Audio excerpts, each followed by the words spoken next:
Somebody out on Twitter saying it was far more important than Bloomberg surveillance. I don't know where that came from. But the real yield has had a sprightly week with a 0.26, and that's certainly not going in a gloom direction. That's firmed up, is how I'd put it. Well, one thing I thought would develop this year, and I think was the consensus view coming into 2022, it was don't fight the Fed. And what did that mean? We all thought that the Federal Reserve would be going after inflation, hammering inflation and driving real yields higher in a much more material way. And I have to say, Tom, it kind of stalled out recently. What are we at now? Positive 25 basis points? Yeah. Maybe not at the levels people expected.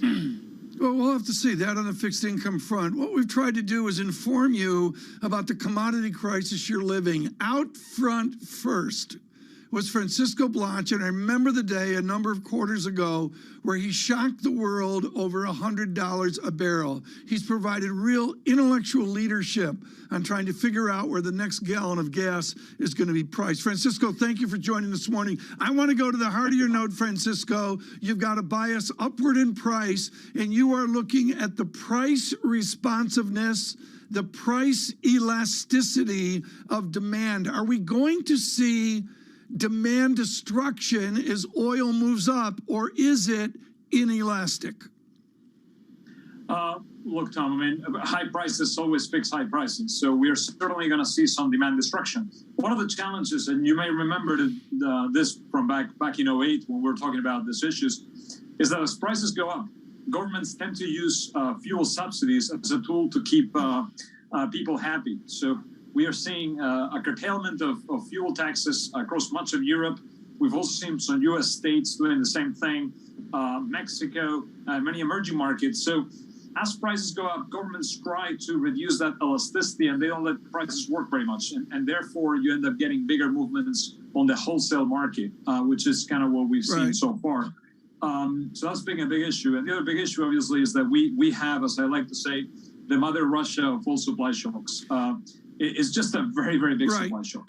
Francisco, I got to go here because Brian Moynihan in Davos was exceptionally positive on the resiliency of the American consumer. Do you care about the price elasticity and demand destruction as gasoline goes to $7 a gallon?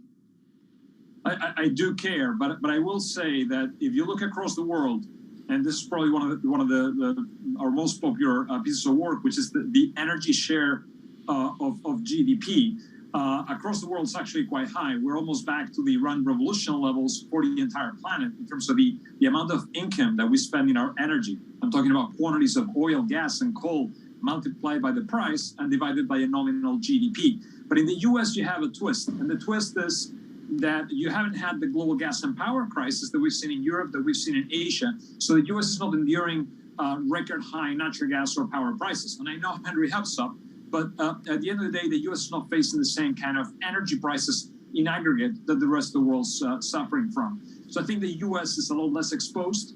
Plus, also remember, the dollar is very, very strong. So that means America has been insulated also more so than other countries that are facing this incredibly strong dollar and strong commodity prices. And perhaps the third fact here is that the U.S. is energy independent on its path to become energy dominant, which in my mind also shields the U.S. from the vagaries of global energy prices. So I think, yes, we're going to see recessions, but the question is where and when. And the U.S. is probably, in my mind, at the bottom of the list in terms of the countries that will be impacted by this skyrocketing energy prices. So, Francisco, there's a lot to unpack there. I want to just first get your sense of how close we are to a full-blown, as you call it, 1980s-style oil crisis.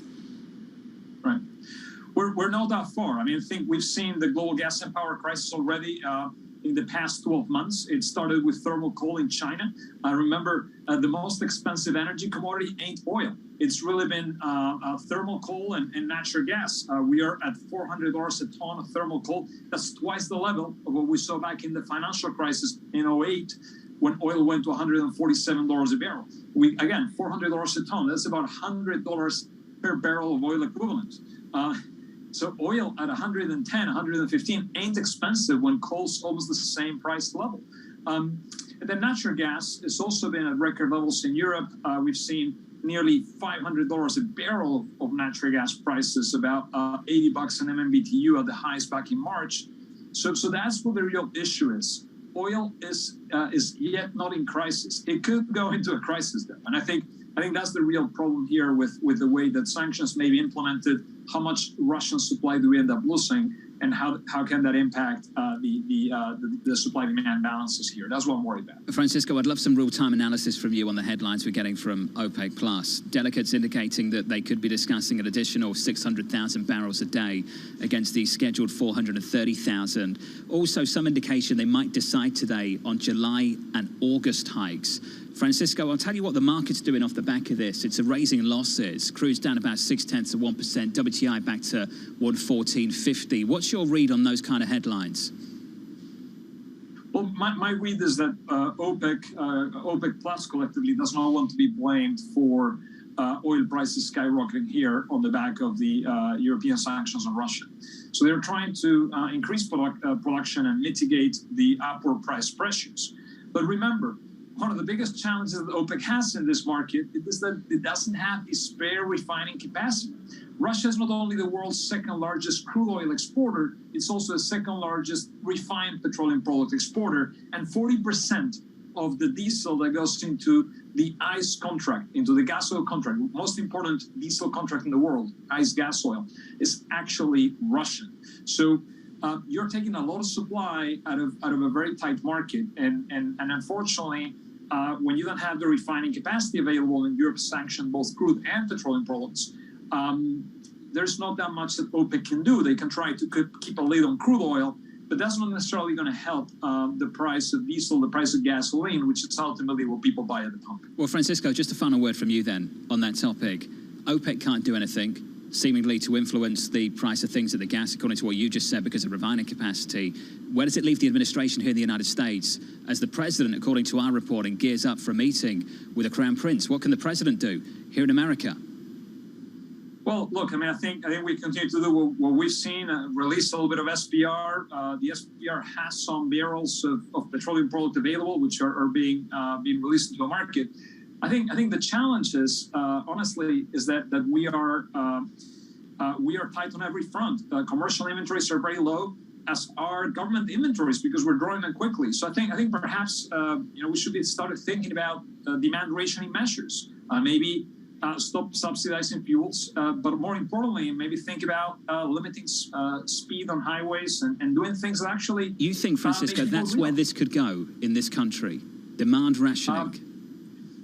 Well, maybe not in the U.S. Maybe you have enough capacity in the U.S., but certainly other parts of the world, I think you're going to have to end up seeing some demand rationing. I think so. I think we're going into demand rationing mode on the back of these measures against Russia.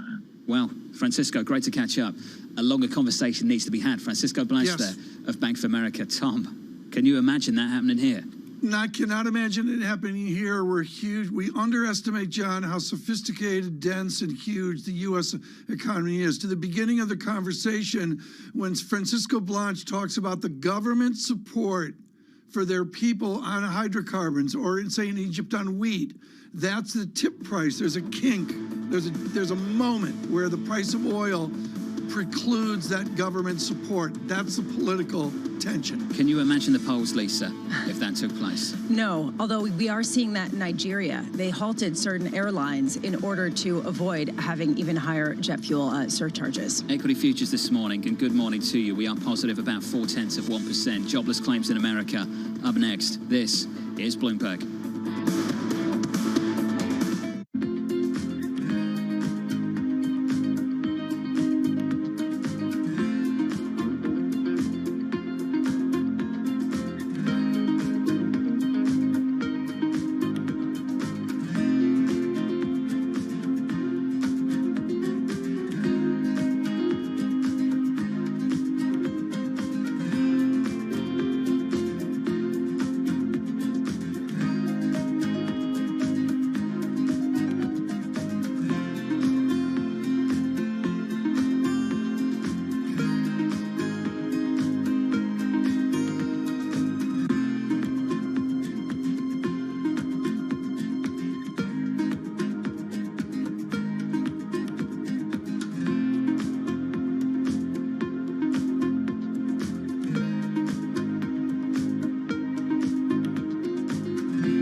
estudio, en nuestro experimento, no hemos pintado todos los edificios de blanco, sino estos más asequibles de pintar.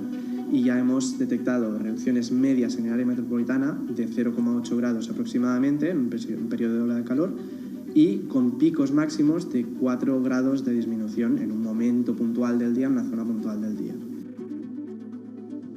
Y como dices, en una ciudad como Barcelona funciona incluso mejor que las zonas verdes, según las mediciones nos detectan incrementos, o sea, disminuciones de temperaturas mayores con tejados blancos que con incrementos de zonas verdes como tienen planteados el plan director urbanístico.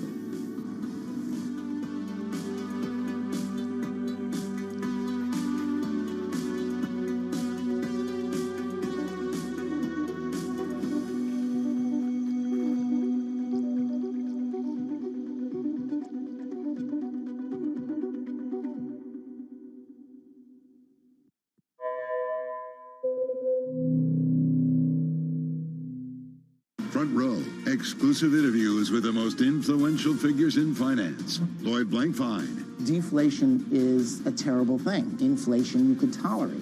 Kathy Wood. Tesla will be in the pole position to dominate. Jeremy Grantham. We've had a very, very abnormal honeymoon Goldilocks period. First available on the Bloomberg Terminal, then on Bloomberg Television and Bloomberg.com. Front Row, the best seats in the house for business's greatest minds.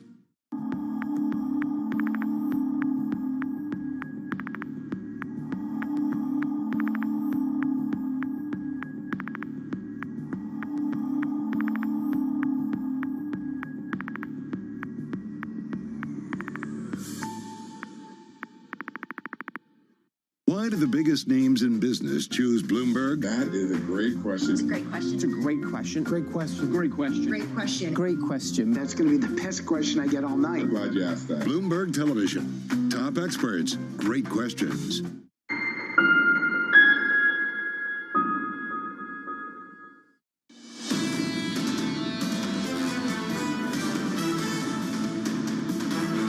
Live from New York City this morning. Good morning to you. Equity futures shaping up as follows. We're positive by 0.4% on the S&P 500, on the Nasdaq 100, up 0.5%. Waiting for some economic data in America. The ADP report out moments ago with a downside surprise. Unit labor costs for the first quarter come in punchy at 12.6%. The previous read 11.6%. Claims come in with the right kind of downside surprise. 200K. 210 was the estimate. 210 was the previous number as well. 200K, Tom, is the number. As I say, that's the right kind of downside surprise on jobless claims, TK, as they started to kick just a little bit higher over the last few weeks. Off the back of that, no big moves. Yields in about a basis point on a 10-year to 289.49. New look on unit labor costs on productivity, John, from 11.6% unit labor costs out to 12.6%. That's going in the wrong inflation way.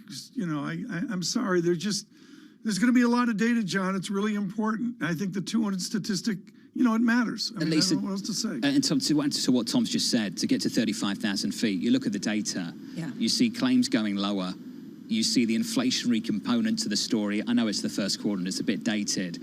It just speaks to what we were talking about yesterday. This Fed's got work to do. Yeah. And this Fed's got work to do. And right now, there is no sign of a job market that is tightening up, that is loosening up materially. And honestly, the fact that we're seeing continuing claims drop to the lowest going back to 1969, you could say because people aren't eligible anymore for unemployment benefits. You could also say people are not getting laid off. They are getting reemployed right away. How much does that really factor into what we hear from the Federal Reserve? And Lisa, you observe we go back to 1969? Yes. That's what we're the seeing. only answer I get? In continuing claims that it's the lowest since 1969. Yes, I mean honestly, I'm just putting this into perspective in terms of the historical, path. It sounded like a yes or no question, Tom. Thank you, It did sound John. like I a yes or appreciate no that. question. I mean, it did, and then Tom looked like he can't hear us. In fact, Tom still looks like he can't hear us. Can you hear us? I don't okay? know. I was asking about the Queen's Launer bag. I think you were the bag that distracted. she has today on the balcony goes back to 1969. I was asking about claims. Let's save it with Please do. Stephen Rasciuto right now, chief U.S. economist at Mizuho Security. Steve, I got 8 ways to go here, but let's just get it out of the way. The Rasciuto recession call, where is it? Well, we don't have a recession call. We have a hard landing call. We have what we call a growth recession. If you think about it, we're down 1.5% negative GDP in the first quarter. We think second quarter GDP is down and below 1.75%. And in fact, we think GDP every one of the next 4 quarters is below the CBO's estimate of trend. That's a growth recession. Is it possible we get another 1 quarter of negative GDP somewhere out over the next 4 quarters? Yes. We're not going to have a recession. There are no fundamental imbalances to give us a classical recession. Are we at a point where the Fed, with all of the parlor game going on, should just raise rates, not like an emergency, but just come out here and get it done right now so we can move on? Or do they really stay on a meeting schedule? Well, they will stay on a meeting schedule. You have to remember, forward rates have already moved dramatically. And I think forward rates that reverse some of the tightenings in the last couple of weeks will start to unfold in here and go back to where they were. James Bullard keeps on pushing the envelope to 350 by the end of the year. If you look at the forward rates, the market's getting us closer to 3% by the end of the year. So that's pretty well discounted into the marketplace. And to a certain extent, you are seeing a ubiquitous impact in terms of some of the more interest rate sensitive sectors starting to take place. You're seeing it in autos and you're seeing it in housing.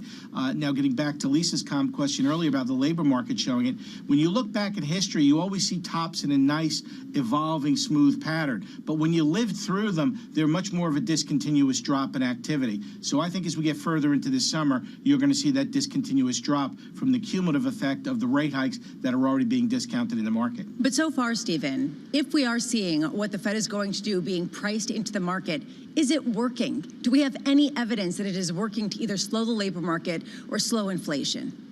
Well, again, you have to slow the demand side in order to then slow the labor market environment. You know, payroll employment and things of that nature are at best a coincident indicator.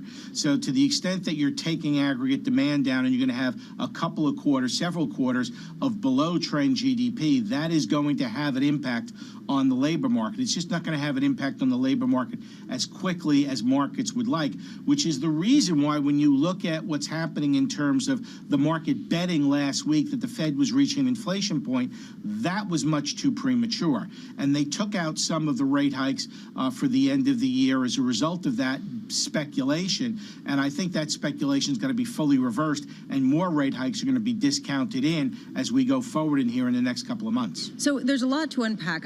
You know, honestly, I'm looking right now at the idea of a Fed pause at a time when we have to wait for the data to show that we're getting some sort of slowdown, some sort of halt to inflation. There isn't the political will for the Federal Reserve to be patient, right? I mean, how much more aggressive do they have to be, given that it's going to take time for there to be any effect from what they're doing? Well, again, this becomes an interesting thing. When you look at the time it takes, we are very impatient.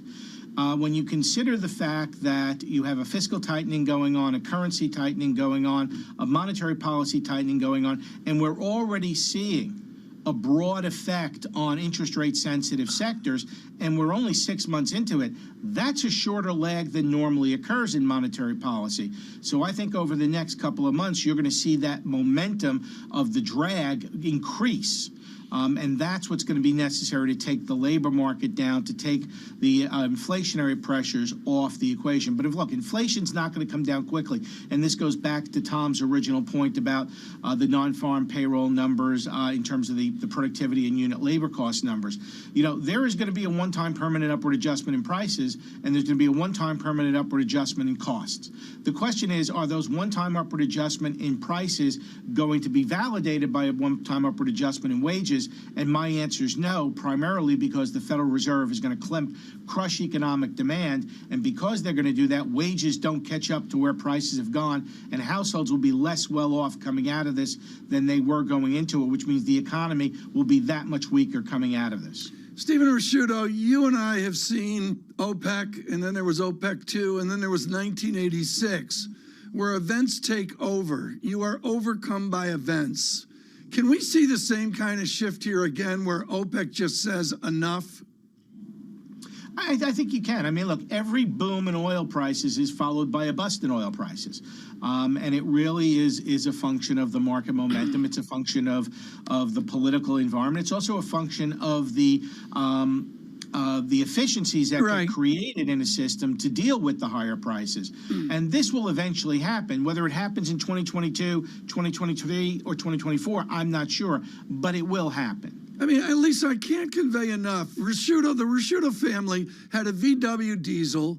The Keene family had a VW diesel. Everybody set their thermostats at 45 degrees at night. And then, boom, OPEC blew it all up and the price collapsed. Wear a sweater, right? Steve, what is the price point for gasoline before we start to get some sort of sense of consumer crimping down on their spending? Well, I think you were already starting to see it. A number of the company reports we're seeing in terms of Walmart and Target suggested it. You look inside the beige book yesterday. I mean, you know, the previous beige book said a few retailers were starting to notice that consumers were pushing back on prices. This time through, half of the districts reported that consumers were pushing back on the pricing power and reshuffling the mix of what they bought to deal with the pricing environment. So I think you're already starting to have the impact. It's just not there in the macro numbers. It shows up in the company level data before it shows up in the monthly macro numbers. And go through the litany of tech companies, for example. We just had Hewlett-Packard again last night downgrading its EPS. I mean, there are a lot of companies that have been doing this. And what surprises me the most is the bottom-up street analysts haven't cut their earnings estimates yet. In fact, our earnings revision tracker, which measures increases versus decreases last month, was positive 0.2%, which meant nobody did anything. Nobody increased, nobody decreased. Everybody's just holding their numbers the same. And I think given the macro story, they're going to have to take their numbers down in a big way. Steve, such a good point to finish on, as always. Steve Risciuto there of Mizuho Securities. Capital Economics coming out with a note moments ago, Tom, just for Lisa. Here's the quote. The ADP report points to a dramatic slowdown in private payroll employment gains in May to 128,000, but given the survey's surprisingly poor real-time correlation with the official non-farm payrolls data, we continue to forecast the latter will show a 300,000 when the report is released tomorrow. Can we just, you know, in Lisa's defense, like, you know, can we just stop emphasizing it? I mean, the math, I believe Michael McKee would tell me the math doesn't work. Lisa? We talk about data dependency. Can we start stripping out certain data points and saying that they're irrelevant, and this one being one of them? Honestly, thank you. Thank you for that edification. I feel safe. Do you want any more time? I'm good. No, I just, you know. Look, we can say it's relatively speaking less important than the numbers we get out tomorrow. Okay? I'm going to be diplomatic for once, all right? This is what we're getting out of OPEC, and our team is reporting the following. That meeting has started, and they are looking at maybe increasing things by 600,000 barrels a day instead of the scheduled 430,000. This according to delegates, Tom. They might decide on July output and on August hikes as well today. Some of the latest from delegates speaking to our team, Tom. So that's the latest from OPEC as that meeting gets underway. Brent 113 is now enjoying a 115, which is still, for 98.2% of Americans, that's not $80 a barrel. This is an adjustment. And Tom, even so, what did Francisco Blanche just say of Bank of America? Lisa, it's so important to keep going over it. You've basically got an oil analyst turning around and saying, it doesn't matter what OPEC does. If they boost output by 400,000, 600,000, ultimately this is about refining capacity. And through summer, gas prices, the price at the pump for the consumer, it's going to be problematic. It's going to be troublesome. Yeah, and you had another oil analyst, Christian Malek, coming out basically saying they're using the barrels that they have, but that just means there'll be all the less reserves for later because there isn't the investment. And that really is the main issue that's going to keep driving a tight oil market. Yes. Tweet of the day, John. Got to go with it. The Queen and the Duke of Kent. Oh, here we go. That works. On radio, folks. Tom, I have to admit, I had to take a double look. I look like I'm 86 years old. I had to take a second take. TK, you look good on the balcony. I do. That works. That works for me. I'm going to put the jacket back on, go over to the Open, and count you down to the Open bell. Not because the Open's more important, just because that studio is a little cooler. It's cooler than this one. I'll catch up with Emily Rowland, Tony Dwyer, and Chris Harvey as we count you down to the opening bell on Bloomberg TV. From New York, this is Bloomberg. Keeping you up to date with news from around the world with the first word, I'm Ritika Gupta. The price of oil is lower today. That's a report from the Financial Times that Saudi Arabia is ready to increase production if Russia has to cut back substantially due to international sanctions. Meanwhile, President Biden is likely to visit Saudi Arabia this month. He'll almost inevitably meet de facto ruler Crown Prince Mohammed bin Salman, who he's shunned so far. That may pave the way for an oil production boost. In Ukraine, the central bank has more than doubled its benchmark interest rate in an attempt to stem inflation in the wake of the Russian invasion. Borrowing costs were raised from 10% to 25%. That is the highest in almost 7 years. It was the first rate hike in 4 months. Inflation in Ukraine soared to 17% in May. The U.S. Supreme Court is facing a historic case backlog. The court is due to issue 33 opinions, 53% of its expected total in the final month of its current term. That is the most in percentage terms in more than 70 years. Among those are rulings that could effectively outlaw abortions in 24 states and put more handguns on the street. And the man who shot and wounded President Reagan in 1981 will be unconditionally released June the 15th. John Hinckley has been living in Virginia under a number of restrictions since 2016. A judge says Hinckley is no longer a danger to himself or others. He shot the president and 3 others outside a Washington hotel. Global News 24 hours a day, on air and on Bloomberg Quick Take, powered by more than 2,700 journalists and analysts in more than 120 countries. I'm Ritika Gupta. This is Bloomberg.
When you think of cutting-edge technology at sea, you might be thinking of stuff like this.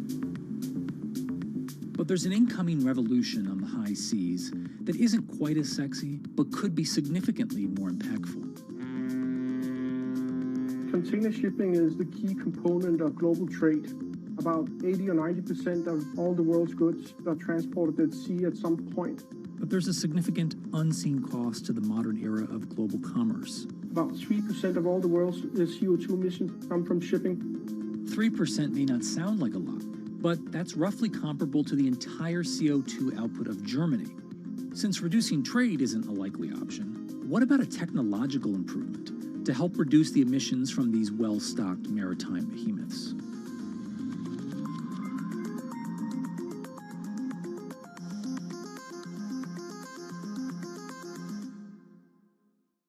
A market that over the past few weeks has made it clear it wants to go higher. It got a little spooked by the idea that geopolitical tensions are rising.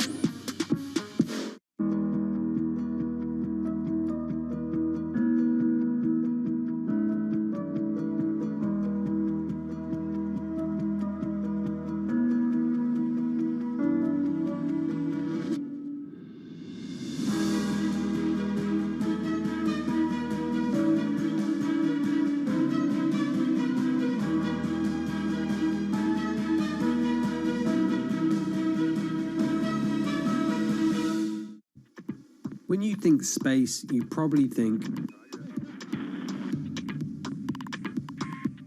one space agency that travels under the radar is ESA,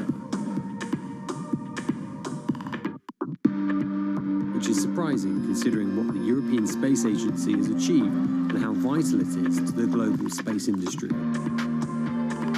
We've collaborated with pretty much everybody who is involved in space exploration. ESA wants to be a leading force in furthering humanity's mission into space. Commander Ground, do you copy? Copy. If we want to have successful human missions to Mars, we are going to have to learn to live and work off-world in a different way. The place where we are going to learn to do that is on the moon. Can ESA help humanity take its next giant leap? I think what we've seen during this period of time is that communicating via video is not a fad. We are using it in all aspects of our lives, for work, for learning, for communicating, for staying in touch.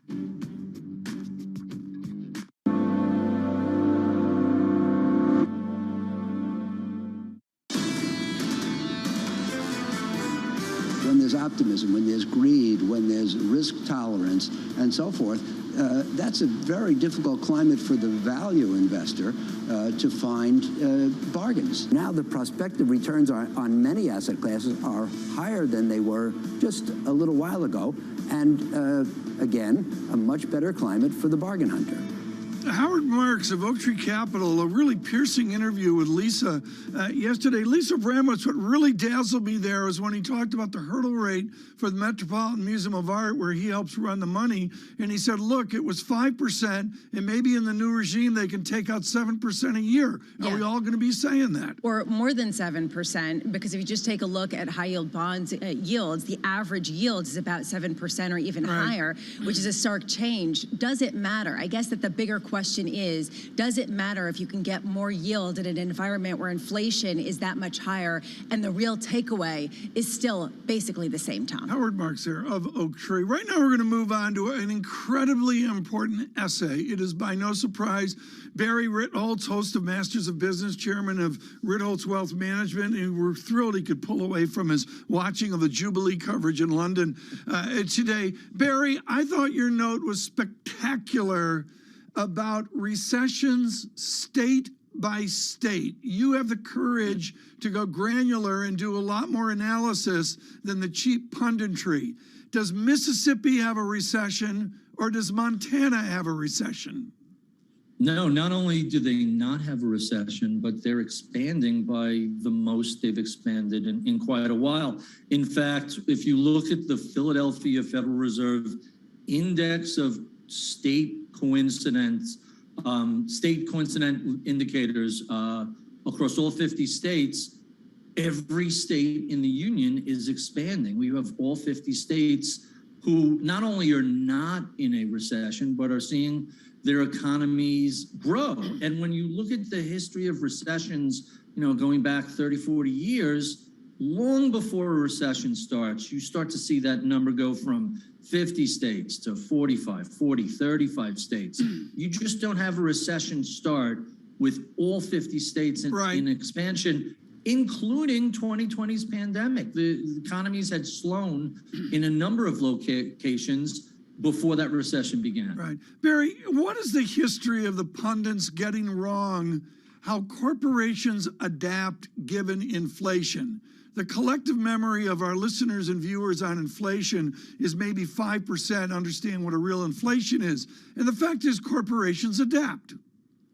That's right. This is a classic example of George Soros's idea of reflexivity, meaning when something happens that's a challenge either to corporate America or the markets or the economy, events subsequently adapt to that. Management changes, the Fed does different things, the federal government will respond. And this is part of the reason why projecting out, forget even 2 years, 6 months or 12 months is so challenging, because it's all but impossible to tell what's going to happen during the intervening weeks and months that are going to change the trajectory of the economy or change the trajectory of the stock market. It's impossible to tell from a standing point. Call it the three-body problem in astrophysics.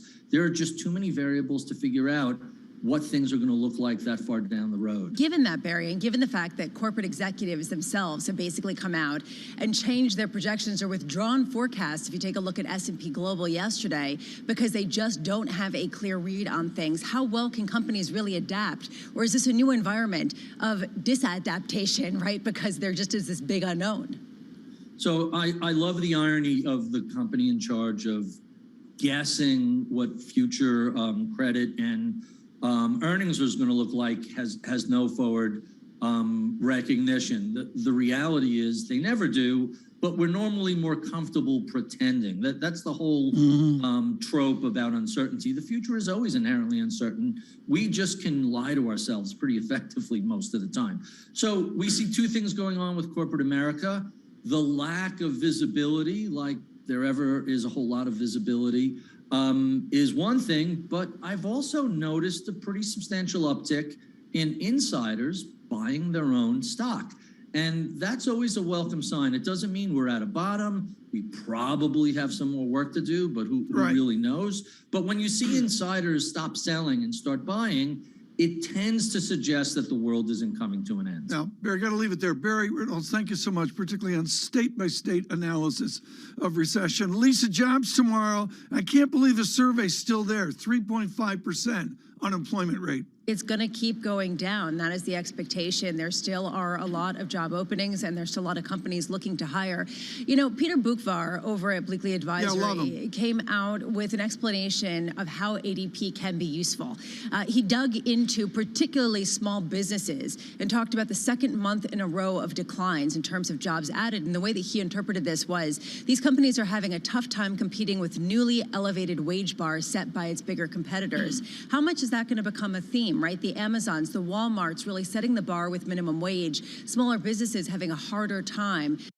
That I get the idea here, $22 an hour, whatever the wage war is among these ginormous companies. But Lisa, what does small business do a mile or 10 miles away from that Amazon warehouse? There is a question of how much we get a redistribution of market share, even more to the bigger companies. Right. Also, how much are companies going to say, look, we cannot hire people at these higher costs. We're going to have to figure out a way to make do. And at what point does that slow the labor progress? Lisa Bramlett and Tom Keenan, we'll continue our coverage tomorrow. Jobs Day, exceptionally important. And also we'll dip into the service at St. Paul's Cathedral for the Queen's Jubilee. How are you going to prepare for that? Are you going to practice more waving tonight? I'm going to read my Christopher Wren architecture. That's what I do. You have a hat?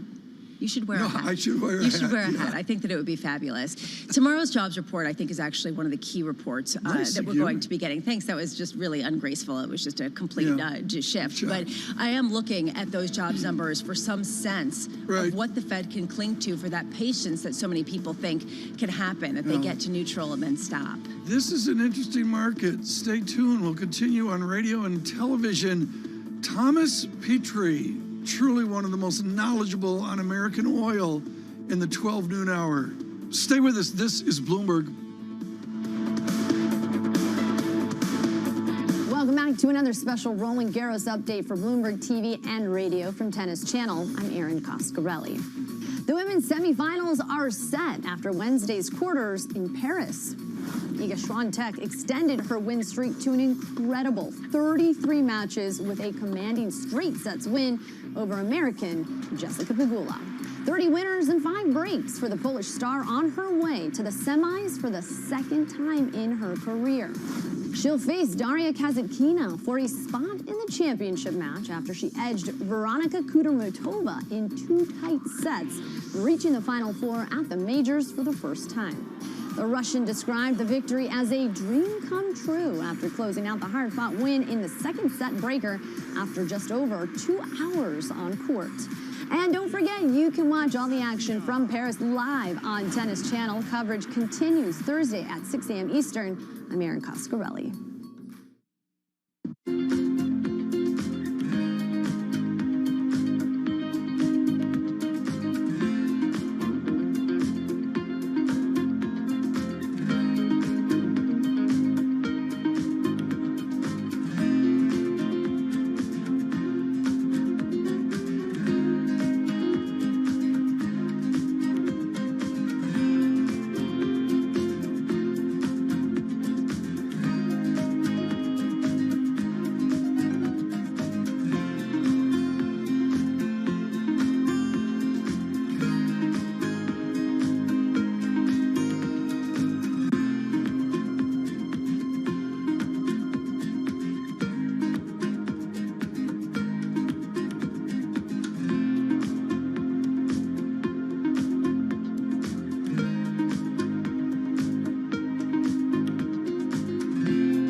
energy prices and a short supply of key chemicals that produce synthetic fertilisers are sending pig, cow and horse manure prices soaring. Even human waste is in demand as farmers hunt for alternatives.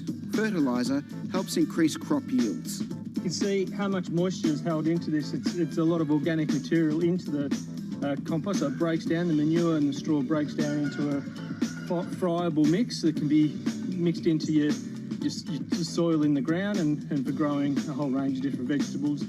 Holds the nutrients in, holds the water in, and it really increases the kind of biodynamic profile of the soil. The recent price spike could mean more farmers going organic for the long term.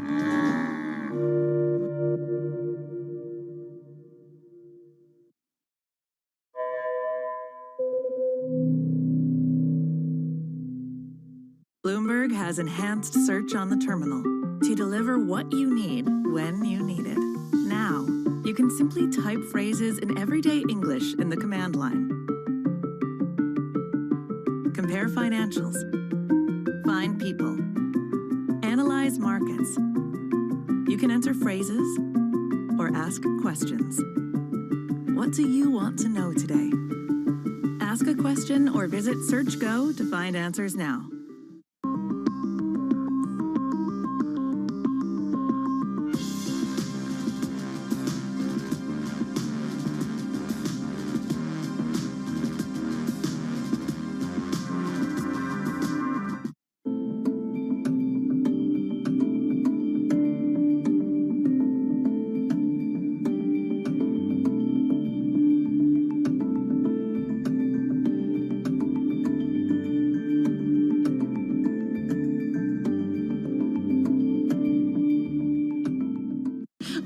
Hard to put your head around any narrative. Let's just be honest. We've had sort of a shift in, are we in some sort of stagflation fears moment? People were talking about that all day yesterday.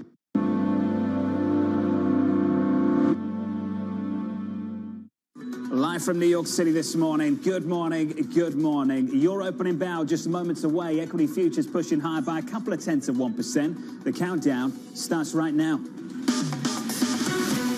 Everything you need to get set for the start of U.S. trading. This is Bloomberg, The Open, with Jonathan Farrow.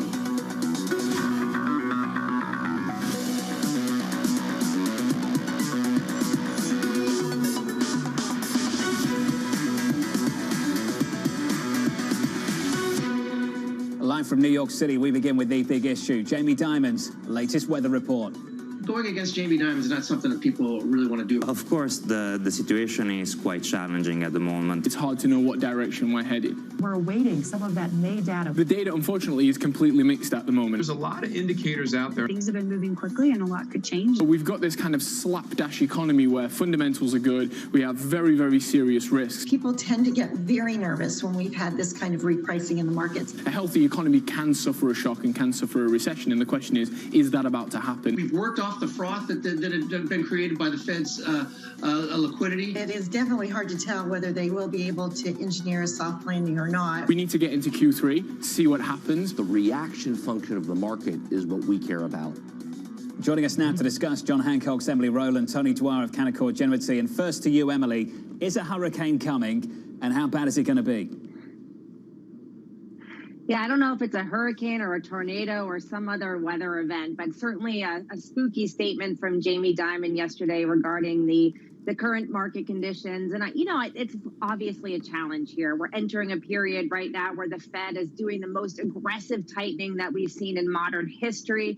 And meanwhile, economic growth is decelerating. For right now, we don't think that we're in the hurricane zone. We still have, again, some decent pockets of economic data. Certainly the jobs market holding in, consumers holding in for now. We got some great PMI data yesterday, which suggests that the economy is learning how to stand on its own 2 feet here. I wish I had some more hurricane analogies ready. But we do think that economic growth is decelerating at the same time as the Fed's tightening, and that's creating a really tough environment, but we're okay for now. You can save it. We don't need any more, Emily. Don't worry. Tony, I want your view on things, though.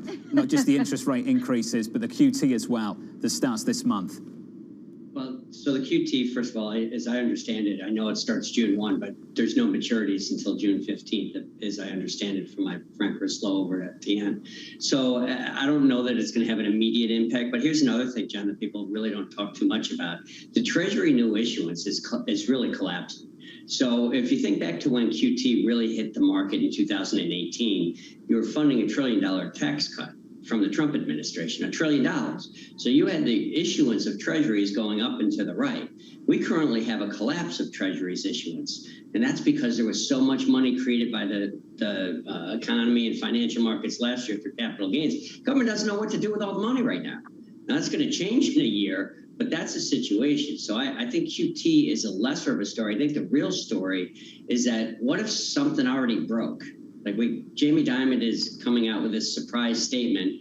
You look at the data. Money supply is come down incredibly quickly. So this isn't like it's been drawn out over 2 years. This was in a couple of months. You had a spike in the interest rates, which created obviously the housing issues that are around, and the transition, as we've talked about, John, in the past, of good transitioning from buying stuff to doing stuff, and that the rate rise in the actual market, not just at the Fed level, has already taken place. So I don't think it's that surprising that he said that. Tony, are you suggesting that the damage might already be done? But this is already baked in. It's in the data.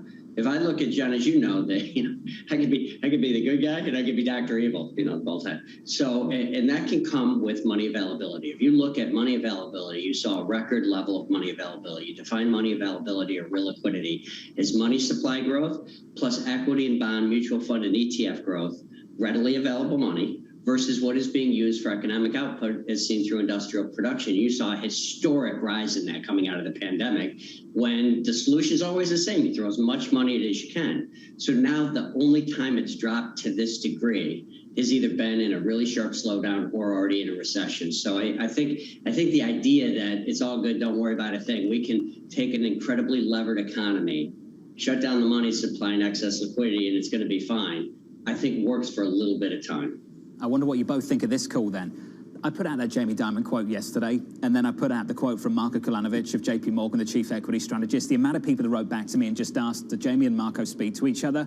Here's the Marco quote. Marco Kolanovic over at JP Morgan saying this: we remain positive on risky assets due to near record low positioning, bearish sentiment, and our view that there will be no recession. We believe markets will recover year-to-date losses and result in a broadly unchanged year. Emily, I've asked this question a few times. I'll ask it of you.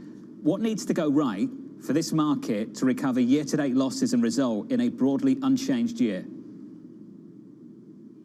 Well, I think there's something that's already going right, which is that earnings growth estimates continue to move higher. We look at next 12-month earnings growth estimates from FactSet, and that line is moving up, meaning that all of the losses that we've seen so far this year have been based on multiple compression, macro fears, of course, the Fed being number one. So I think if earnings estimates can continue to hold in here, that's a really positive development for markets. I also think it all comes down to oil and commodity prices.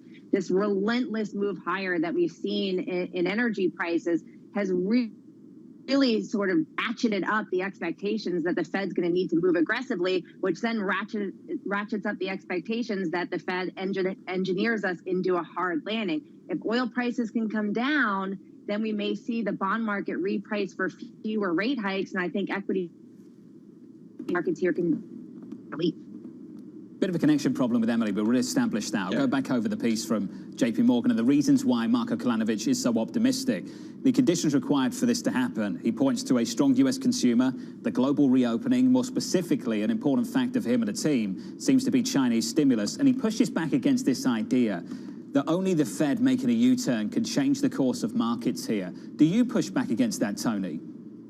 Pretty much. There's two reasons. So number one, John, I think it's fantastic that Jamie Dimon and Marco have differences of opinion. That means there's no pressure coming from up on top to chill out on your bullish call. So I think from an independent standpoint, I thought that was terrific. Secondly, there's two reasons. As you know, I'm on a call for a summertime rally. We put it out about almost a month ago. And the reason for that is because Marco is correct. Your positioning is so negative.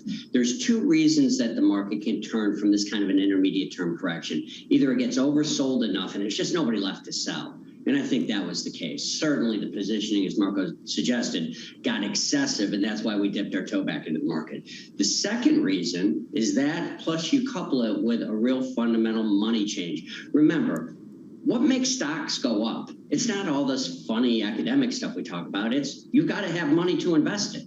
So where do you get your money? You get it from your house. You're not getting refi activity up with interest rates 200 basis points higher. You get it from your stock or bond accounts. Well, they're both down to a historic degree to start a year.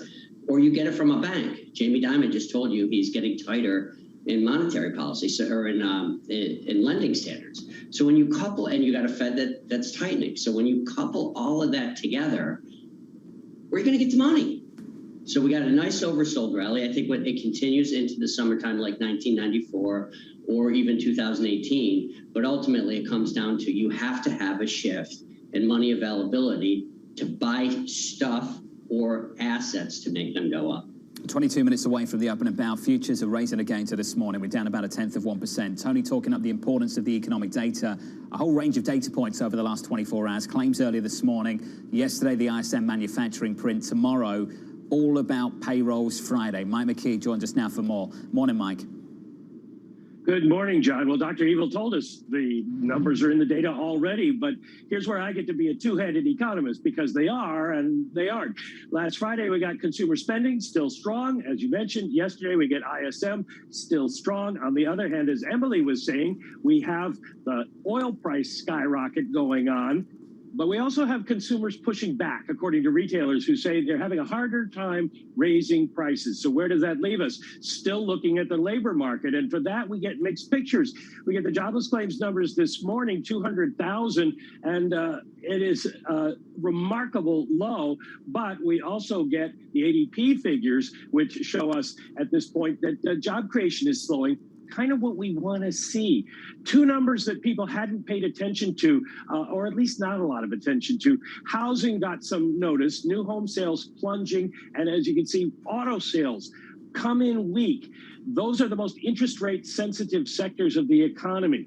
So that means maybe the Fed's already having an impact. We'll see tomorrow if the ADP numbers get ratified by the payroll figures. 325,000, I expect that to change by tomorrow by the time we get some more numbers in, and maybe as people take account of the ADP figure.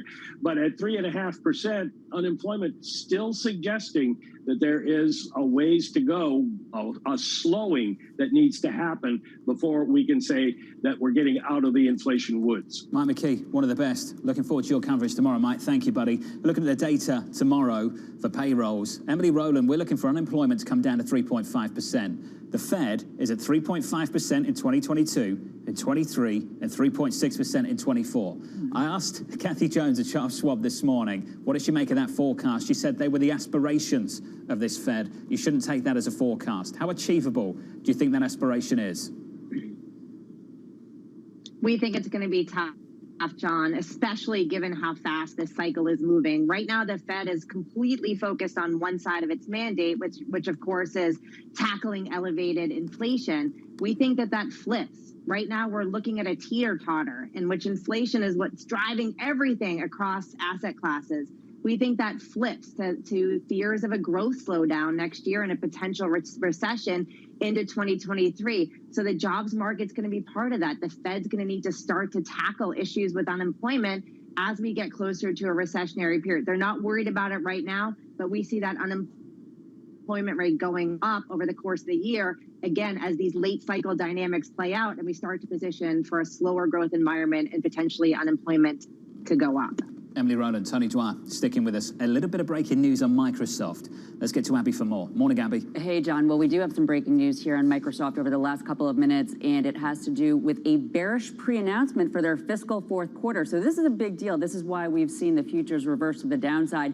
They now see fourth quarter earnings per share of $2.24 to $2.32, below the previous range of $2.28 to $2.35. So not a huge deal there, but it's the same deal on revenues. They now see revenues coming in lighter than expected at $51.94 billion to $52.74 $54 billion. The previous range, right above the high end there, 52.4 to 53.2 billion. So the bigger shaving of estimates there coming to revenues, that's a big deal. And they also are seeing a lot of this coming from Forex impact, $460 million of Forex impact in fourth quarter. Now, this is really in contrast to some of the results that we had out just yesterday or the day before from Salesforce.com, when the macro color was more positive. JP Morgan, in fact, was encouraged by it. But this would suggest that maybe there's some kind of weakness in the enterprise. We don't know. If it's all just Forex, then it could be less of a big deal. But the stock is now down 2%, really dragging on the market. As for some other stocks on the day, we do have Facebook, which had been higher earlier, now down about 0.2%. This, of course, after yesterday, Sheryl Sandberg has resigned as COO after 14 years. Yesterday, the stock slid 2.6% on that, now down slightly. Snap is down 2.5%. As you know, the stock, along with Pinterest, cut to a neutral at Piper Sandler on slowing digital ad growth, a familiar story. Chewy, up 16%. They put up a great quarter. And then we have the oil complex taking a breather today as oil comes in on the possibility that Saudi Arabia may boost output, John. Abby, thank you. Coming up on the program, exactly that. OPEC Plus considering an increase in output. How much Russian supply do we end up losing, and how can that impact the supply-demand balances here? That's what I'm worried about. That conversation up next.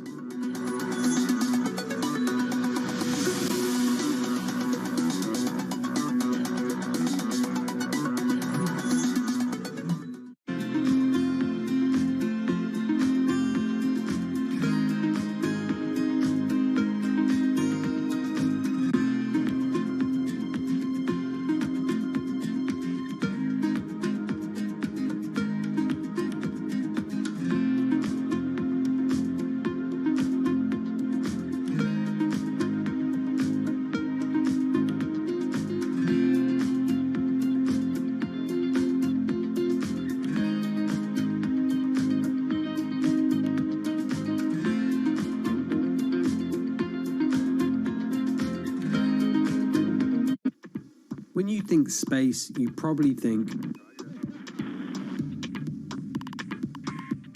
one space agency that travels under the radar is ESA, which is surprising considering what the European Space Agency has achieved and how vital it is to the global space industry. We've collaborated with pretty much everybody who is involved in space exploration. ESA wants to be a leading force in furthering humanity's mission into space.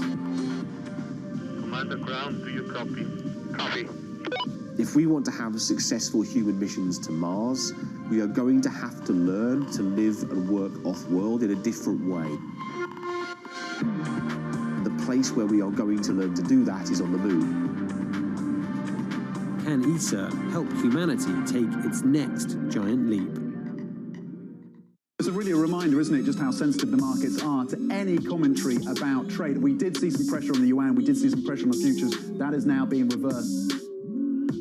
Crypto, you have a world of young people that want their own financial system and their own culture. And it is very powerful, and I'm a big believer in it.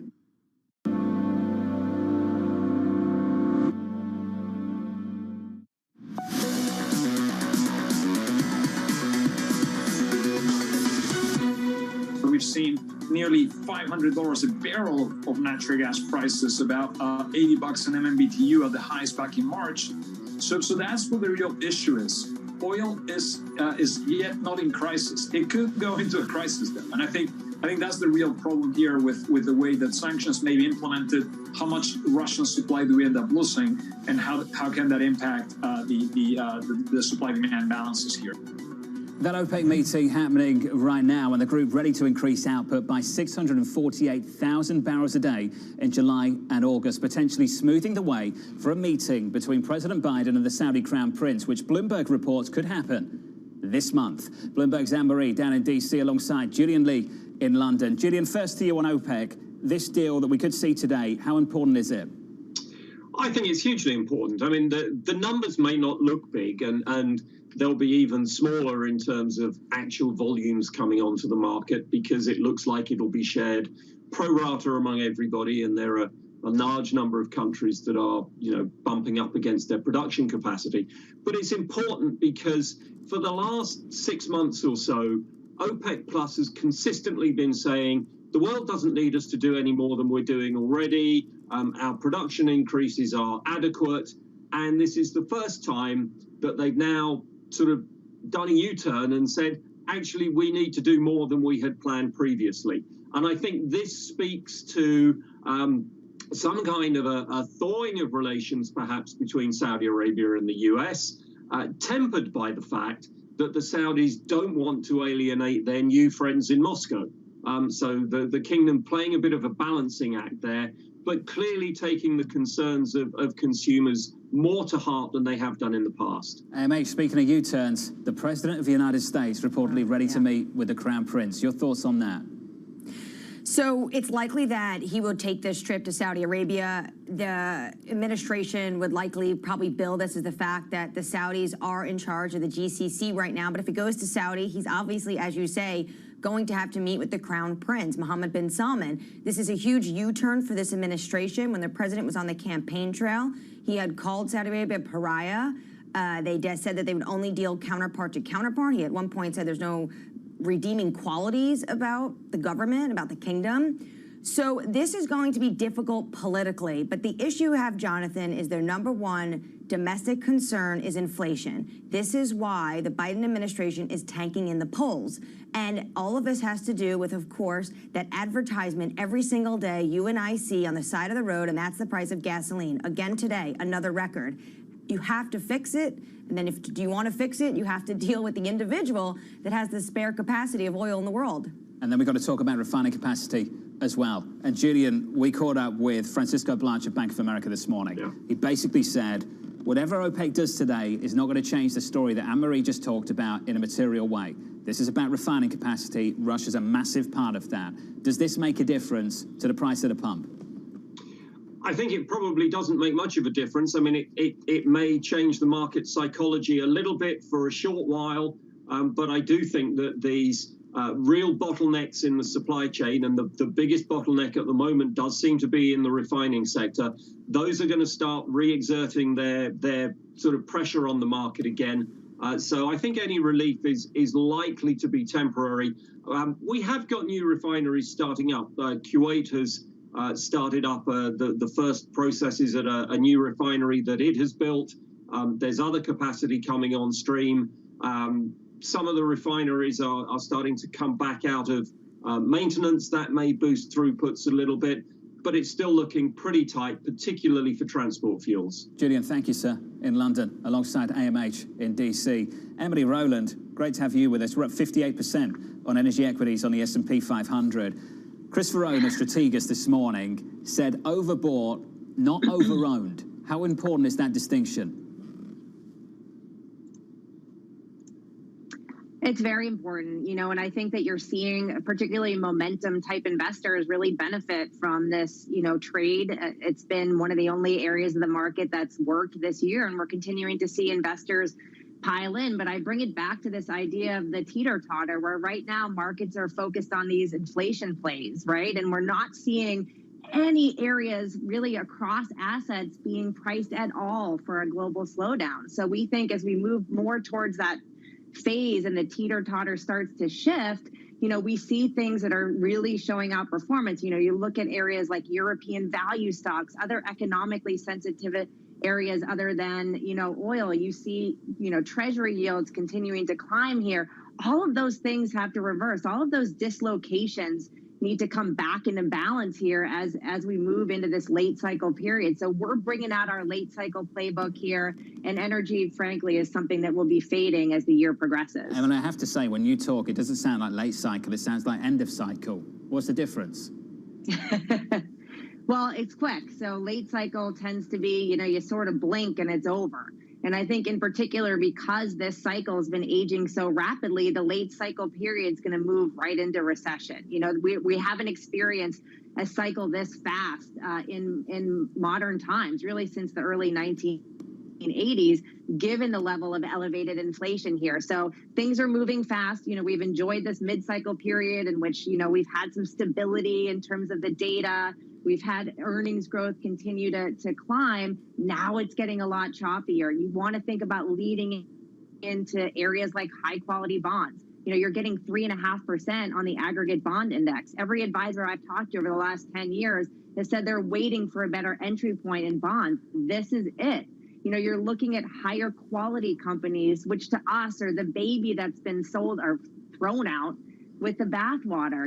Amidst this indiscriminate selling, you're seeing companies with great balance sheets, lots of cash on their balance sheet, good earnings stability, great return on equity that are now trading at really attractive valuations. That's where we would be leaning to in this late cycle / recession coming playbook. Tony, I've got 40 seconds on the clock. You, sir, get the final word. John, I really agree with what Emily said.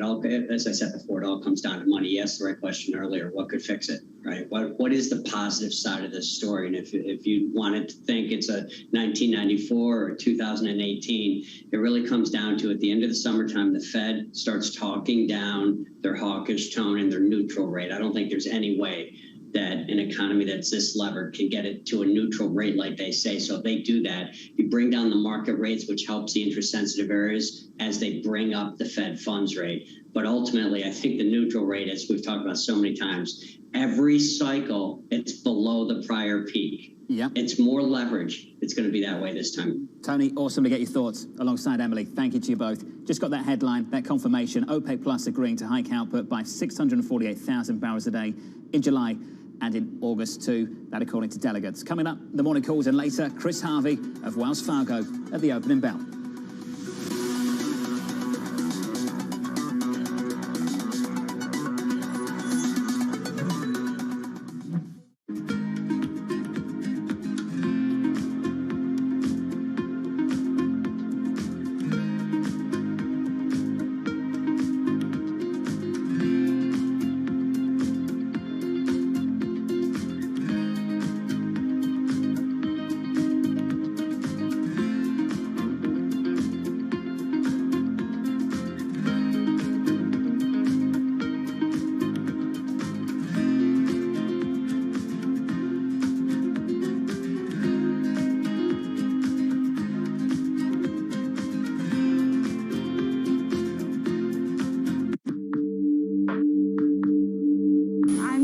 Delhi airport, and behind me you can see SpiceJet 737 MAX aircraft.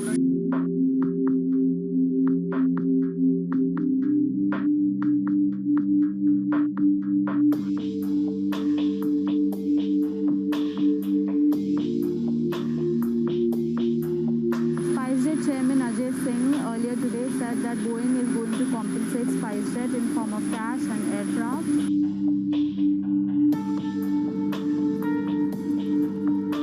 Celebration happening at the Gwalior airport. As you can see, they've literally rolled down the red carpet for SpiceJet Chairman Ajay Singh. There are balloons, there are flowers. This is a big deal for SpiceJet because it is the only Indian operator of Boeing 737 MAX planes currently.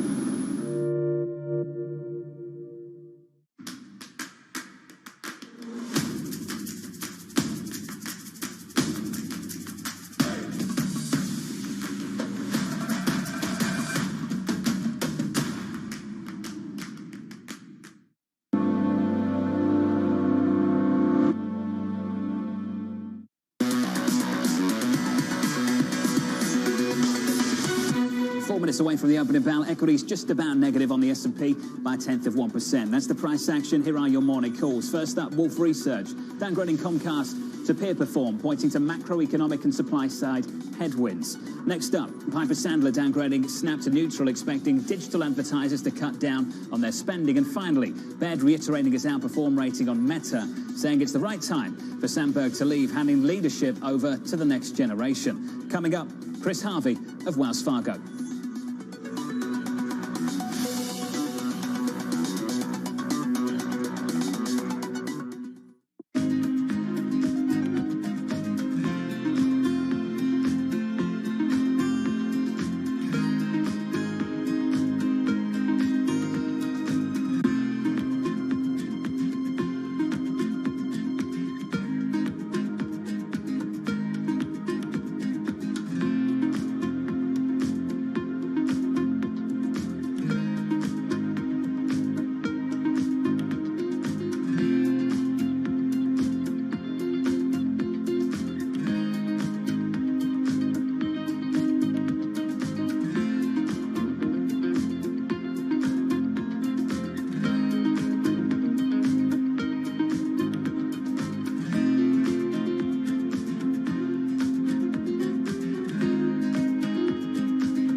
When you think space, you probably think one space agency that travels under the radar is ESA, which is surprising considering what the European Space Agency has achieved and how vital it is to the global space industry. We've collaborated with pretty much everybody who is involved in space exploration. But ESA wants to be a leading force in furthering humanity's mission into space. Commander Ground, do you copy? Copy. If we want to have successful human missions to Mars, we are going to have to learn to live and work off-world in a different way.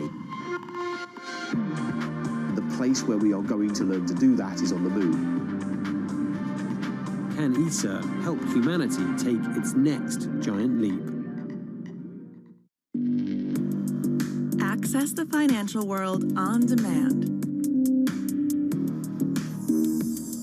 Hear from leading economists, policymakers, and industry experts via live and on-demand webinars, only from Bloomberg.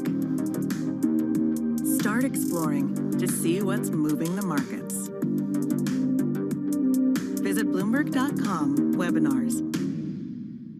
Mercedes-Benz is on a path towards CO2 neutral mobility. So we have flicked the switch there, and really we're going to step by step electrify everything. And what does that mean? Combustion engines get electrified. However you get your news. This is Bloomberg Daybreak with Lee. On Bloomberg Radio. Welcome to Daybreak Australia. This is Bloomberg Technology. This is Bloomberg Green. On TV, radio, and the web, this is Bloomberg.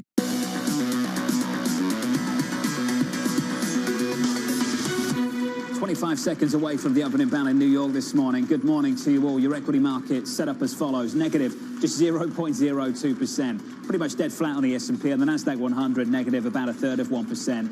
Positive on the Russell by about 1/3% also. Let's your opening bell in New York. Switch at the board and get to the bond market. We look like this in the Treasury market. Yields just a little bit lower.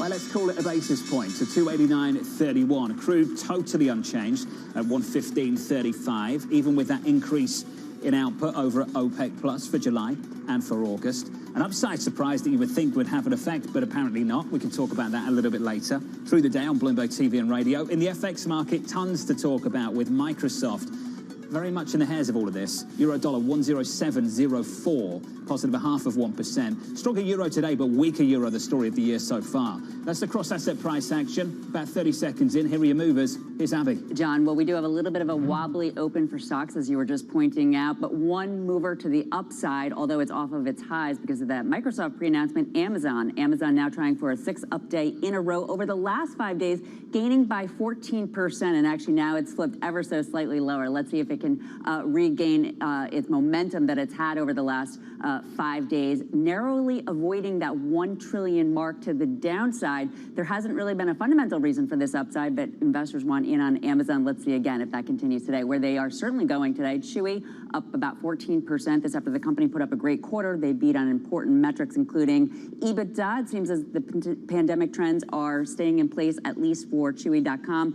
Pinterest, not so much, down about 0.6%, cut at Piper Sandler to a neutral on slowing digital ad spending. And then finally, ExxonMobil down 0.6%, but off of its lows. This, of course, after OPEC Plus did just announce that output boost for the next couple of months, which has been dragging on oil, as you know, John. Abby, thank you. One stock to look at, Microsoft, down 3.8%. The company pairing its earnings and revenue forecast. The company issuing the new guidance to, quote, help investors understand the impact of unfavorable foreign exchange rate movement in the fourth quarter of fiscal 2022. On the West Coast, Ed has more. Morning, Ed. Yeah, good morning, John. This is a rate story, isn't it? This is a rate story, but not the one that I was expecting to discuss in the context of tech. The impact is $460 million in the fiscal fourth quarter, the tune of. And as you said, there's a revision. It's a more modest revision than we've seen from others in this earnings period. But in the quarter, earnings per share to be $2.24 to $2.32. That's down from its previous estimate in April of $2.28 to $2.35. Also a slight revision in the revenue forecast for the coming quarter as well. It was only in April that Microsoft painted this very bullish image of robust demand, particularly in cloud, strong earnings outlook. But again, they're part of this broader story. Revisions, the world is changing. I'm also keeping an eye on shares of Meta, the parent company of Facebook, up 0.1%. You have heard the news that Sheryl Sandberg, the COO, is leaving the company after 14 years. The other area really to watch, HPE. This is a fascinating story. Demand, very strong, but supply chain impact and the impact from Russia leaving that market gives a one-time hit to the numbers. It's an interesting one, right? We're still hearing that demand story is intact. HPE, of course, the seller of enterprise hardware, very good barometer of corporate spending, but they're leaving money on the table because of those supply chain disruptions. I like this story, John. I'm a nerd. I'm a West Coast guy. I like the history of how they split the consumer and enterprise businesses. And since that point, the consumer and the PC side has really outperformed. But what I'm hearing in this earnings season is that enterprise spending is still there in pockets, and that's where we want to look. What happened to your Welsh roots? You're a West Coast guy. What happened, Ed? Welsh roots, London accent, West Coast guy. Ed, thank you, buddy. Thank you, mate, as always. Looking at crude too, positive 0.4% on Brent crude, 116.80 on WTI, 115.88, also positive there by 0.5%. Two headlines in the last 10 minutes or so, kind of building up to this moment in the last hour over at OPEC Plus, agreeing to hike output by 648,000 barrels a day in July and in August. That was more than was expected, and still we pull back from the losses from earlier today. Then on top of that, just moments ago, the EU approving a partial Russian oil ban. No big surprise there, given the direction of travel. Big surprise from Jamie Dimon yesterday. A warning for the banks and a warning for JP Morgan. Shanali Basak with us in the studio. Morning, Shanali. Morning, John. You do have that gloomy outlook that you had over from Jamie Dimon over at JP Morgan, those storm clouds on the horizon. That, on the back of that, you had a 4% decline on the S&P 500 Banks Index. Today, starting the day flat once again as the economic outlook gets pretty dire. Even though JP Morgan and Bank of America had talked about the consumer holding up, remember, some of the pain is elsewhere. He talked about the Ukraine war. He talked about quantitative tightening. He said, to the extent that you see panic selling this time around, the banks are there in a lesser way than they were last time around, as they have stepped back so much from markets. You have private markets stepping up in a bigger way here. Remember, the consumer being strong, what about the buy side? You had that massive scoop again this morning about Tiger Global tumbling 52% this year, and also other hedge funds really facing some pain. Bloomberg's hedge fund index shows you that hedge funds, equity hedge funds, are down more than 7% on the year so far. So more pain to be had. Jamie Dimon calls it panic selling. The question is, will there also be forced selling, John? Shanali, is there something self-fulfilling about the words of Jamie Dimon, though? When he starts to worry about storm clouds and they start to tighten lending standards, is there something self-fulfilling about what could happen with this cycle? That's a good question, because in the background, the conversation I've been having with fund managers is that pain you're seeing in public markets are now getting into private markets. And that's where you did see a lot of the dry powder step up after so much fundraising. Now, will there be a broader step back in risk appetite? You are starting to see it. Do you continue to see it in a bigger way? Shanali, awesome. As always, Shanali Basak there on top of the Wall Street beat. The story of the stock down about 1/3%. Yesterday down by 1.75%. Kaylee Lyons, keeping up with this one is really difficult.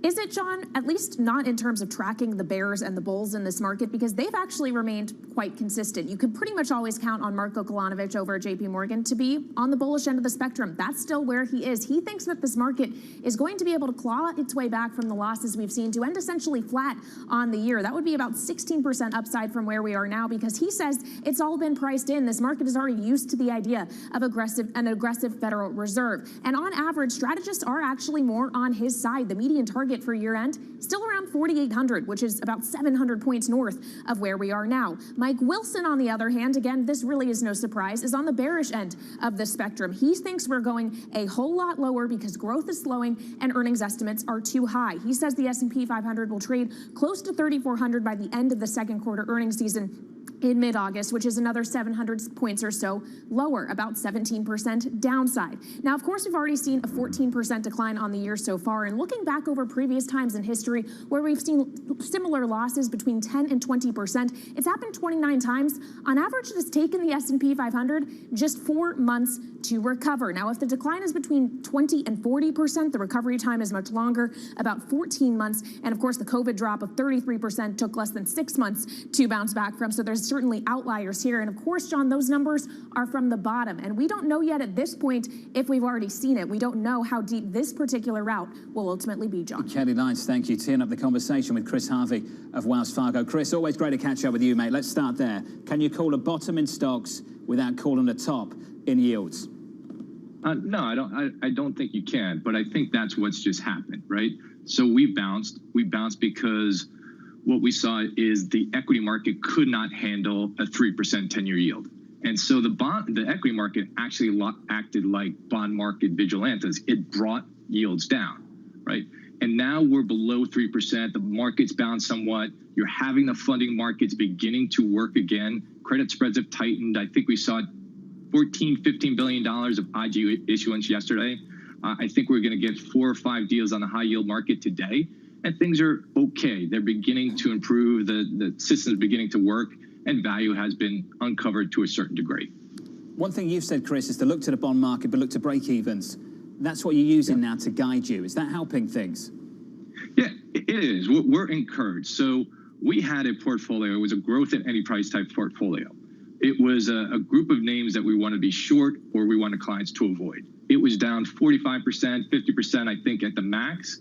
And when it was down 45% and real rates were above 1%, we said, okay, that's about it for this. We think a lot of the bad news is priced in. Our catalyst with real rates has played out. But more importantly, the other catalyst to get positive on growth, break evens, had come down to our level of 250 to 275. Indicating that we are coming off the boil with inflation, and inflation expectations are coming down, again, to a degree. Chris, one thing I'm struggling with, others too, is getting a read on the consumer. We see consumer sentiment quite depressed, decade lows if you look at Mitch. Then you hear from the airlines, they say things are great. You hear from the retail players, they say things are terrible. Chris, which one is it, and just how is the basket, the consumer basket, changing? How are you tracking that, and what does it mean for how you allocate capital? John, it's a great question, right? Because you really do have to understand what the consumer is doing. So a year ago, the consumer was completely price unconscious. They would take any price you gave them, and they'd say, I'll take 2, I'll take 3. Now what the consumer is doing is they're saying, okay, I find value in a certain way. And what we're beginning to see when they're buying things, right, when they're going to the store, they're hollowing out the middle. They have to spend more on the day-to-day stuff. They have to spend more on your staples, but they also have the ability and the want to spend up cap. They want to spend on big ticket items. They want to spend on the higher end. And what's happening is the general merchandise, the stuff in the middle that they already have tons of, they're avoiding. That also means is what we're seeing is a shift, and we've talked about this a ton of times and lots of other people have. You're seeing a shift from things to to experiences, excuse me. And so that's one of the reasons why the airlines are doing better. People want that experience back. They're willing to pay for it. And for now, they have the ability to pay for it. And so you're seeing just very different consumer behavior. The consumer spending, the consumer has the ability to spend, but now they're changing their choices. And what they're doing is they're going high end and low end, and the middle is being sacrificed. And Chris, in the meantime, the C-suite struggling to gauge where demand ends up. Retail's a great example of that. I want to work through this with you because I think it's really important. Whenever you have a positive demand shock, what often happens is it takes a long, long time to ramp up capacity. You can think of the shipping industry a couple of decades ago. The duration mismatch between the demand now and the time it takes to build out capacity and bring on the supply online further down the road.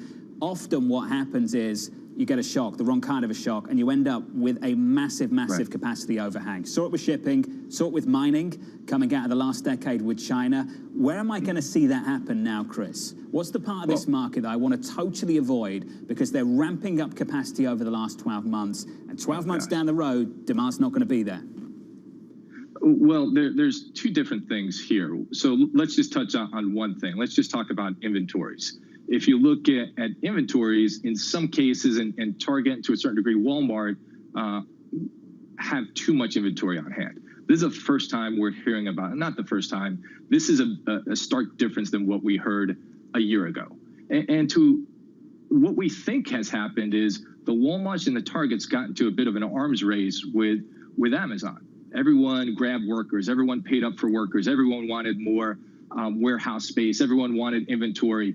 And then what happened is the consumer changed his or her behavior. One of the things you couldn't appreciate and was a shock to the system is what happened on the geopolitical side. Now to answer the other question, what you want to avoid, I think it's the same thing we've been talking about for some time. You want to avoid companies that aren't earning anything at this point in time. You don't, if you're managing on multiples of revenue and not multiples of earnings, the world has changed. That's not a good place to be, right? We took our short off, but we're not really positive on this, on things at this point in time. And let's just talk about something else. Let's talk about growth managers and value managers. If you talk about sentiment and you talk to a value manager, they're saying, hey guys, what's going on? Things are good. The capital markets are acting normally. Froth is coming out of the system. People are paying attention to what they're buying, and what you pay for something means something. You're being rewarded on how you decide to make your decisions, right? If you're a growth manager, the apocalypse is upon you. You're down 20, 25, 50%.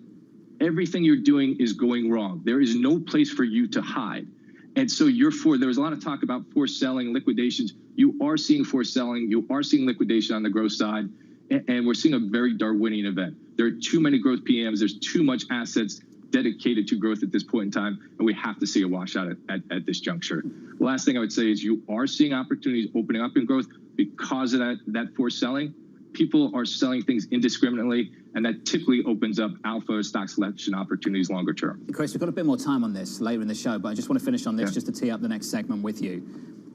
When I listen to you, it feels like this hasn't fully played out for some of these growth names. And when you think about just how mechanically challenged the index level might be because of that, can you walk me through the direction of travel here and how we get back to your year-end price target, if that indeed is the case? Yeah, so I think you have to, there's a little bit more road to hoe, as you point out. There's going to be some tougher times. We're going to see numbers come down. But what we're talking about from the Fed and what the Fed is beginning to indicate is we front-loaded hikes, right? If we get to the end of the summer, the middle part of the summer, and we realize the Fed is now going to go 25 basis points at a clip, and maybe they won't be as aggressive, all of a sudden we can start making gains. And then what happens is maybe we've seen a high in bond yields, growth begins to work, you've washed out a lot of names. I will tell you what, we are beginning to see a lot more opportunity on the growth side today than we've seen in a long time. Interesting. Chris, hold that thought. Hold that thought, because we're going to get a final word from you in just a moment. Chris Harvey, sticking with us. Coming up, Meta's Sheryl Sandberg, stepping down. You can't really say anything overwhelmingly positive or overwhelmingly negative about Sheryl Sandberg. She was an astonishingly effective leader who had a major blind spot.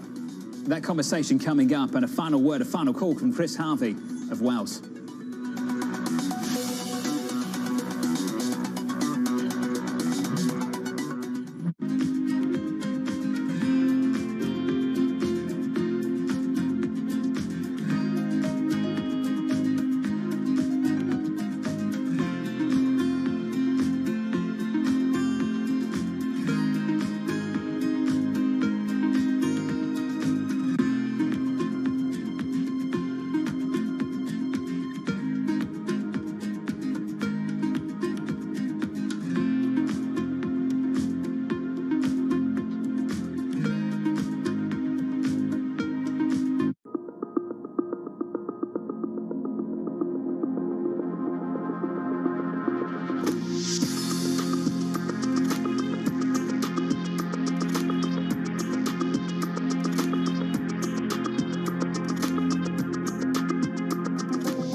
We know that it's highly transmissible.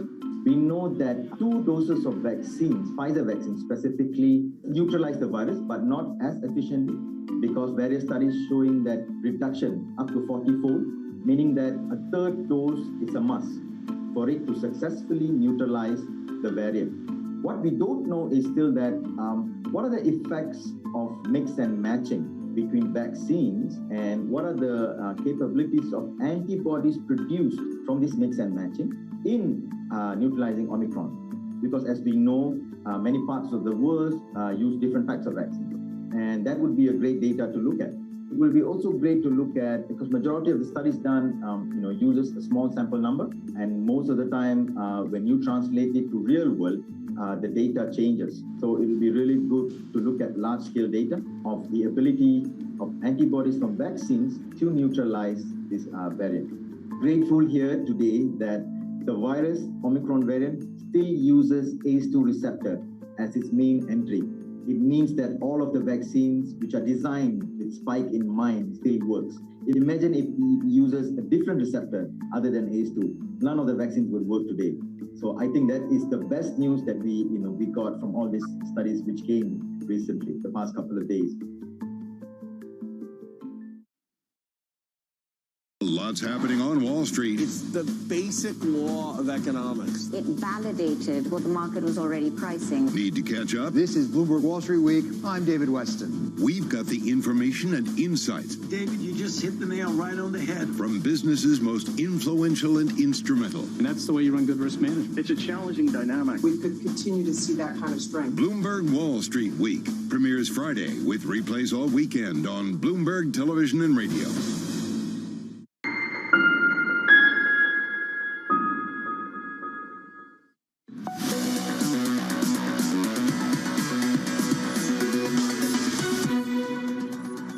I made a final decision this weekend and let Mark know. The decision I didn't come to lightly, but it's been 14 years.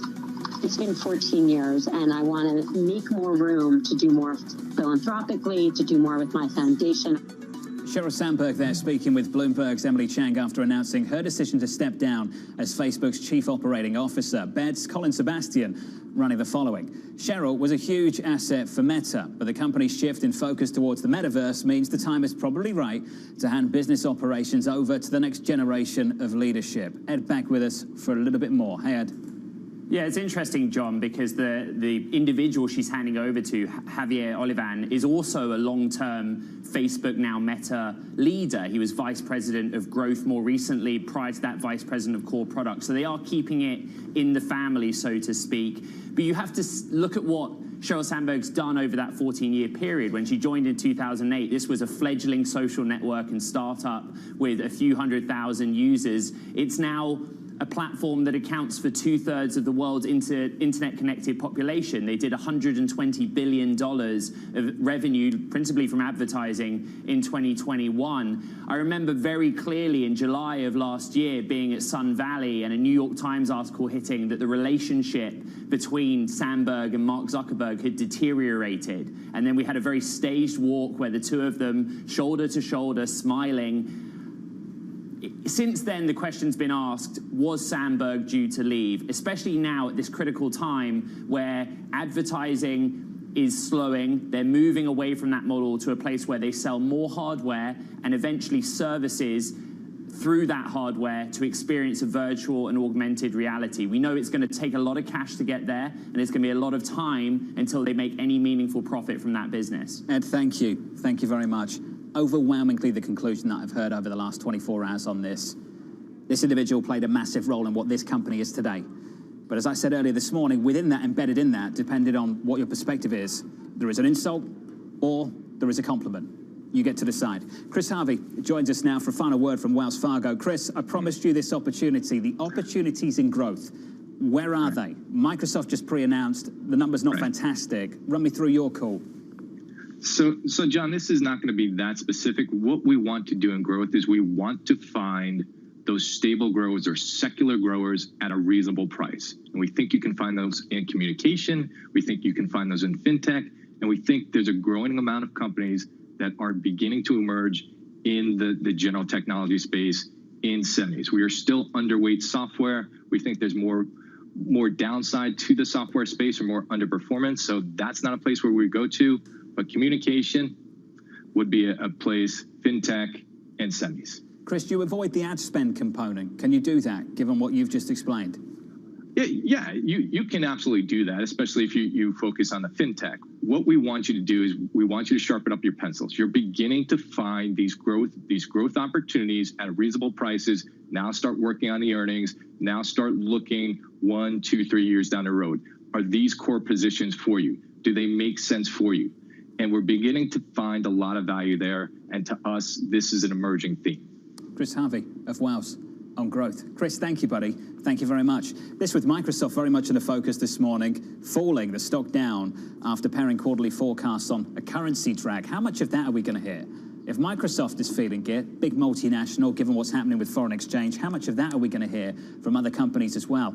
And given how much is left in the quarter too, interesting. The stock's down about 2%, no big move here on that single name. For the broader market, about 22, 23 minutes into the session, we are negative 0.4%. Call it a quarter of 1%, a third of 1% on the S&P. The Nasdaq 100 positive, about a tenth of 1%. A lot of attention on the commodity market. We were down hard earlier this morning. Now we're back higher by 0.7 of 1%. 116 on WTI, on Brent 117, even with an increase to output from OPEC Plus of 648,000 barrels a day in both July and August. From New York, up next, your trading diary. The next couple of days busy with payrolls Friday just around the corner.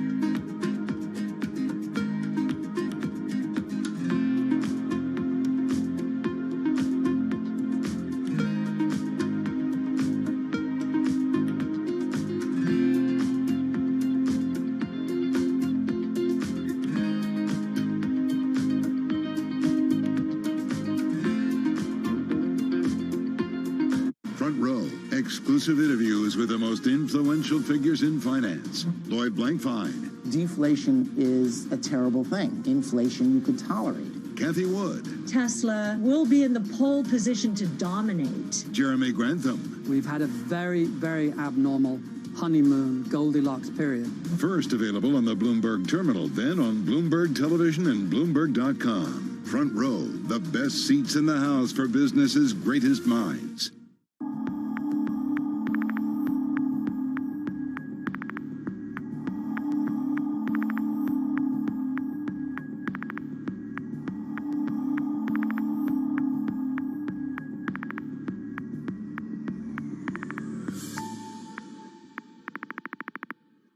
BSO Now is your online home for weekly Boston Symphony Orchestra and Boston Pops performances. See new concerts that go behind the scenes, plus acclaimed archival concerts. Visit bso.org/now, where the music plays on. BSO season sponsor, Bank of America.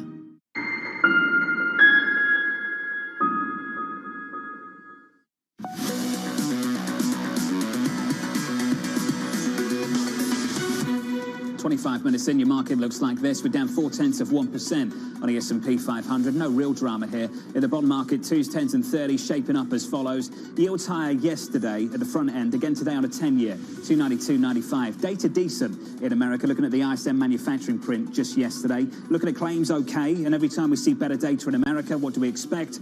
More work from the Fed. Higher interest rates, higher yields, and ultimately lower treasuries. That's the price action. Here's your trading diary. Factory orders of durable goods at the top of the hour. President Biden meeting with NATO's Stoltenberg at 11:15 Eastern Time. Secretary Blinken delivering remarks shortly after at 11:30. Bit of Fed speak for you.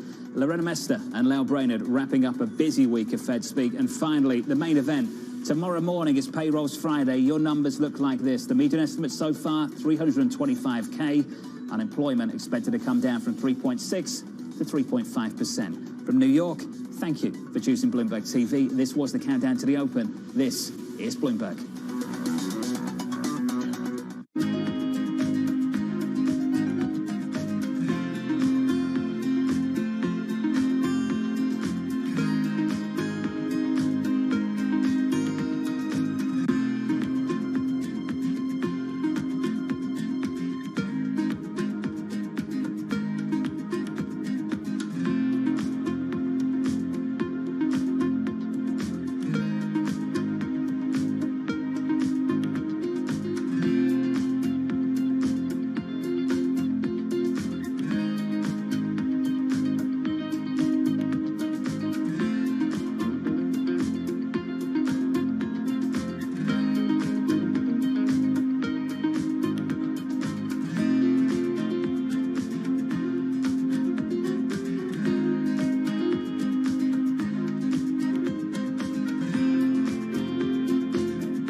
Everyone you meet in Port Harcourt has stories about what they call black soot, caused by the manufacturing and consumption of these fuel products in the illegal refineries. Oil theft, known as bunkering, and the refining of its spoils is worsening the damage from decades of fossil fuel exploitation, creating one of the world's most severe ecological disasters. Our sacred forests, our homes have to give way to oil wells, and no one gets much benefit.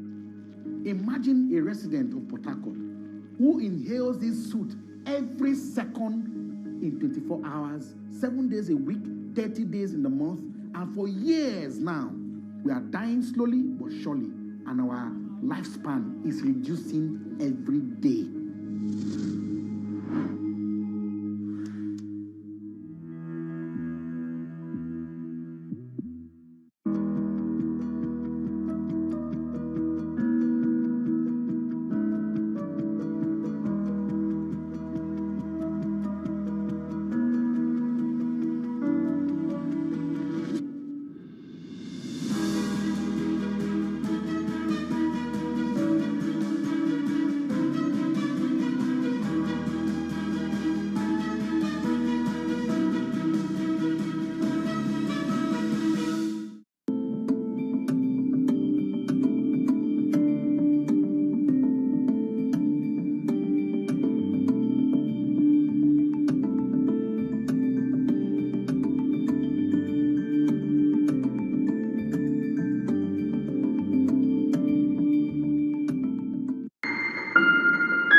Pepsi's Number Fever campaign in the Philippines has probably gone down in history as one of the biggest marketing disasters in history, mainly because of a human error that led Pepsi to print more winning caps than they planned. The resulting chaos caused riots, civil unrest, and even deaths.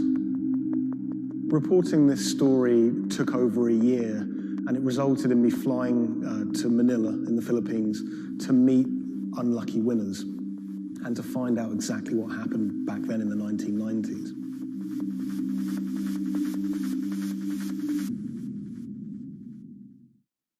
My name is Jeff Maish. I'm a journalist based in Los Angeles. I wrote the story for Bloomberg Business Week about Pepsi's Number Fever campaign.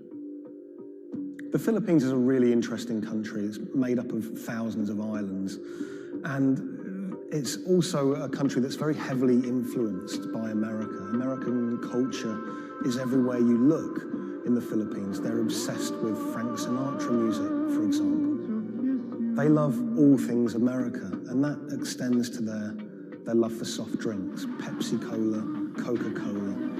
In the 1990s, it was everywhere. Pepsi and Coca-Cola were embroiled in what is now known as the Cola Wars. It was a fierce battle for market dominance. Number Fever was already a really popular promotion. It had been rolled out in America to great success. And so Pepsi decided to roll it out internationally, particularly in Asia. They thought it was the answer to their problems. They thought it could finally help them beat their biggest competitor.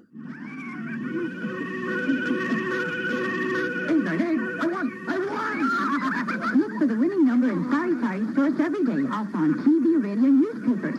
You could be a millionaire. $1 million pesos, or $68,000, doesn't sound like a lot now, but in 1992, that was a phenomenal amount of money. You've got to remember that in the Philippines at the time, the average monthly income was about $100, so $1 million pesos was wealth beyond anyone's wildest imaginations. Number Fever caught fire in the Philippines. Kids were saving up their pocket money to buy a bottle of Pepsi. Parents were squirreling away all of the bottle caps in bags. You would walk down the street and people were going through trash trying to find discarded bottle caps. It was a national phenomenon. Pepsi boasted that half the population of the Philippines was playing it. Number fever boosted Pepsi's sales every month from $10 million to $14 million. It had a huge impact on Pepsi's bottom line.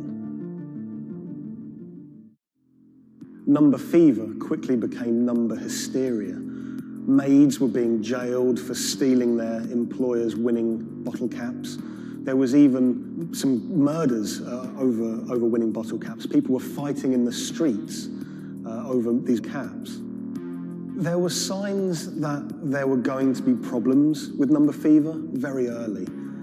Pepsi had rolled out the competition in Chile, and a garbled fax had caused some kind of problem with the winning number. They'd announced the wrong one in Chile, causing riots. There were signs that there could be big problems ahead if they didn't keep their eye on the ball. So in 1992, Pepsi decided to extend the campaign in the Philippines, and they announced that the competition would go on for a few more weeks. One night, on the television news, they announced the latest winning number, 349. The problem was, 349 had already been allocated as a non-winning number in earlier campaigns. So there were literally hundreds of thousands of bottle caps with 349 just floating around the Philippines. Hundreds of thousands of people all across the Philippines, thousands of islands, were finding winning bottle caps. 349, 349. Some people had 10 lucky 349 bottle caps. People were dancing in the streets, celebrating. They thought their problems were over. They were millionaires. It's still not certain exactly how many winners there were of lucky 349 bottle caps, but we know that Pepsi printed over 600,000 of them. Pepsi realized very early that there was a problem. Hundreds of people started arriving at their bottling plants with their lucky bottle caps. They realized something was seriously wrong. Pepsi tried to solve the problem by offering a small token donation to anyone that brought a lucky bottle cap to their bottling plant. But it wasn't enough. People didn't want just a handful of pesos. People wanted their million peso prize. Within a year, violent protests and riots outside Pepsi factories would leave dozens injured and 5 people dead. At one Pepsi factory in the Philippines, a grenade was thrown through the window. It killed 3 Pepsi employees. Anacita Rosario was a school teacher living near Manila in the Philippines. She was one of the tragic victims of this whole thing. She was walking to a nearby store to buy some rice one day when a Molotov cocktail was thrown at a Pepsi truck in a violent protest. It bounced under the truck and exploded. It killed her and an innocent bystander who was just a child and injured many others. When I was in the Philippines, I tracked down Anacita's daughter, Cindy, and her husband, Raul.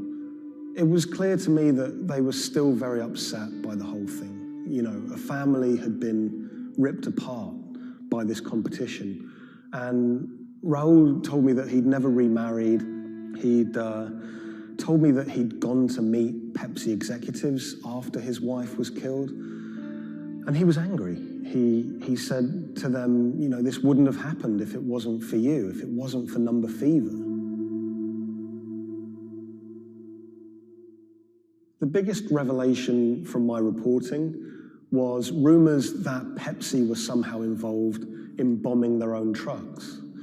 I found a newspaper report with a headline that said, "Pepsi goons bomb their own trucks." And when I visited the MBI, the police department in the Philippines, they presented me with documents and interviews with people who claimed that Pepsi had paid them to cause riots and to cause trouble outside their plants in order to destabilize the situation and to frame the owners of the coalitions that were fighting them to try and curry favor. I just thought that was so shocking. And of course, Pepsi denied it, but how bizarre that a company would be accused of bombing their own trucks.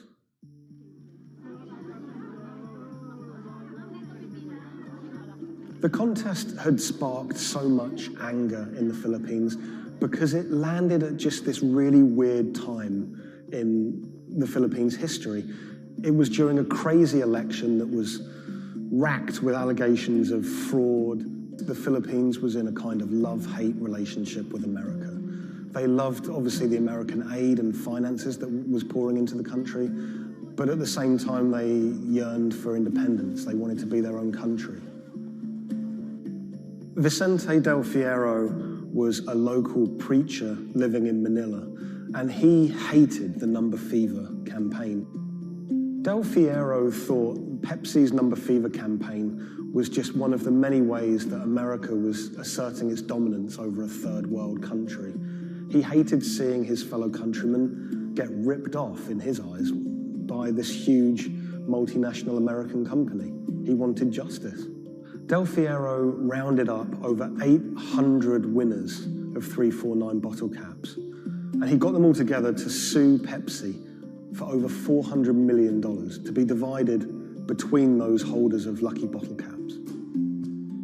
Del Fierro took money from some of the people who could afford it. They paid him 500 pesos to help with legal fees, but for people who couldn't afford the money, he would just represent them pro bono. The alliance, they say, is to build up pressure on Pepsi. And so you see people marching in the streets. So we have mounted our own campaign, even in the U.S. He flew to America and he hired two consumer lawyers here in America to take on Pepsi. He had a meeting at Pepsi's headquarters to try and resolve the problem, but he said he wanted to take it all the way to the highest courts in America.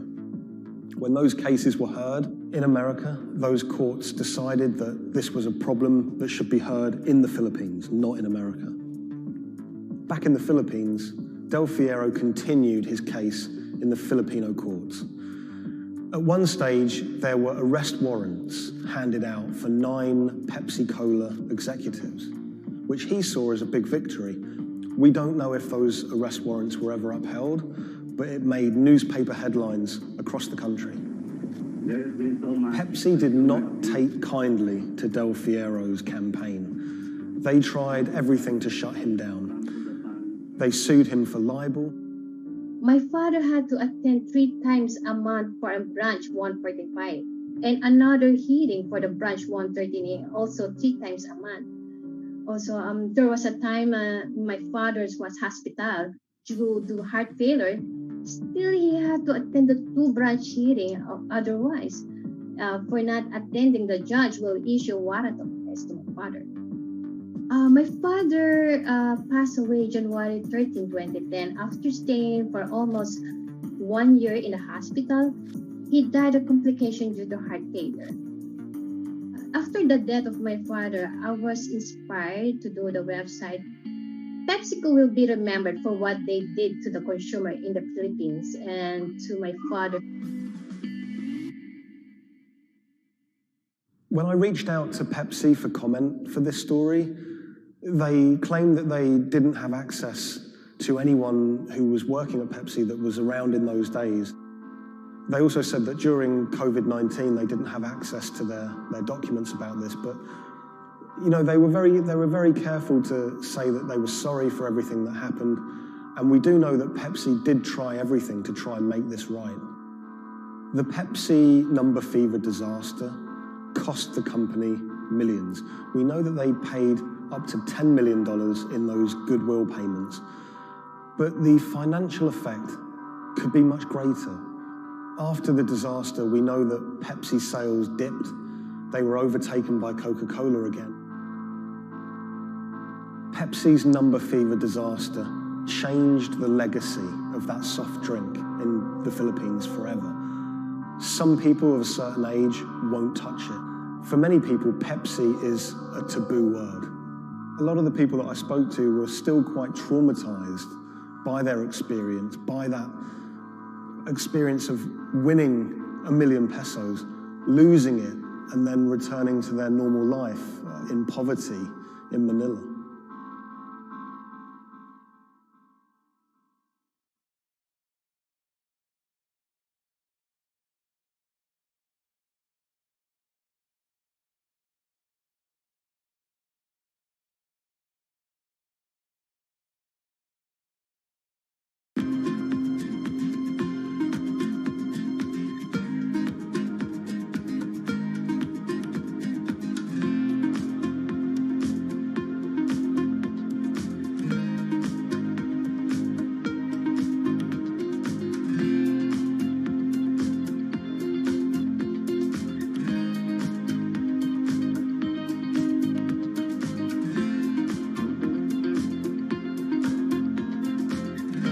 When the news of the bombing came out, it was a massive story in Germany. We are following some breaking news coming to us out of Dortmund in Germany. It was covered by all the media outlets. 3 roadside explosions triggered at the same time last night as the coach left its hotel in the south of Dortmund. Public figures commented on it. We should not let them affect our life, whoever it was. The media echo went far beyond Dortmund. I think it was front page news in every single big paper around Europe. Everyone thought of like a terrorist attack, and people were scared that throughout the city in Dortmund there was more attacks to be happening. Unbeknownst to investigators, just after the bomb went off and the players of the team were shell-shocked, the person who had masterminded the attack was actually sitting in the hotel eating steak and sweet potatoes.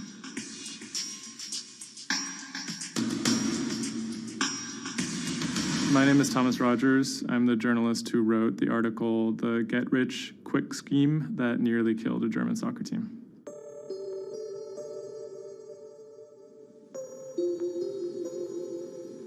Dortmund is a mid-sized city in the western part of Germany in a state called North Rhine-Westphalia. And it's a former industrial city that's kind of fallen on hard times in the last few decades. It was severely bombed in the war, so the center of the city is quite stark. Some of the few high points include its soccer team. My name is Ike Henning. I'm a reporter with Bloomberg News, and I'm a great fan of Borussia Dortmund. Dortmund fans are super loyal. On all match days, the entire city is in black and yellow. It's like a religion. I think more than most German cities, soccer does play a very large role in the identity of Dortmund. In October of 2000, the BVB became the first team in the Bundesliga to actually go public. Salaries for soccer players in the Bundesliga have gone up very dramatically. With such high prices, they thought that by going public, they would be able to compete better with big teams like Bayern Munich. Unfortunately, that didn't go too well. Dortmund bought too many expensive players, high wages, and the club almost went bust in 2005. The price of their shares, it has sometimes gone up, but mostly gone down since they made that decision. So on April 11th, 2017, the team was staying in a hotel on the outskirts of Dortmund. Match days are always special in Dortmund. Everyone is looking forward to it. The team always meets in the same hotel ahead of matches. They stayed in this hotel in order to have a kind of neutral space before games so that they could concentrate, be sort of isolated from distractions, things like that. Everyone was pretty optimistic. They had a chance to go really far, maybe into the finals. I was in the office and getting ready for match day. I was going to meet with a friend, a fellow Dortmund supporter, in a pub. As always, the fans are very excited about matches.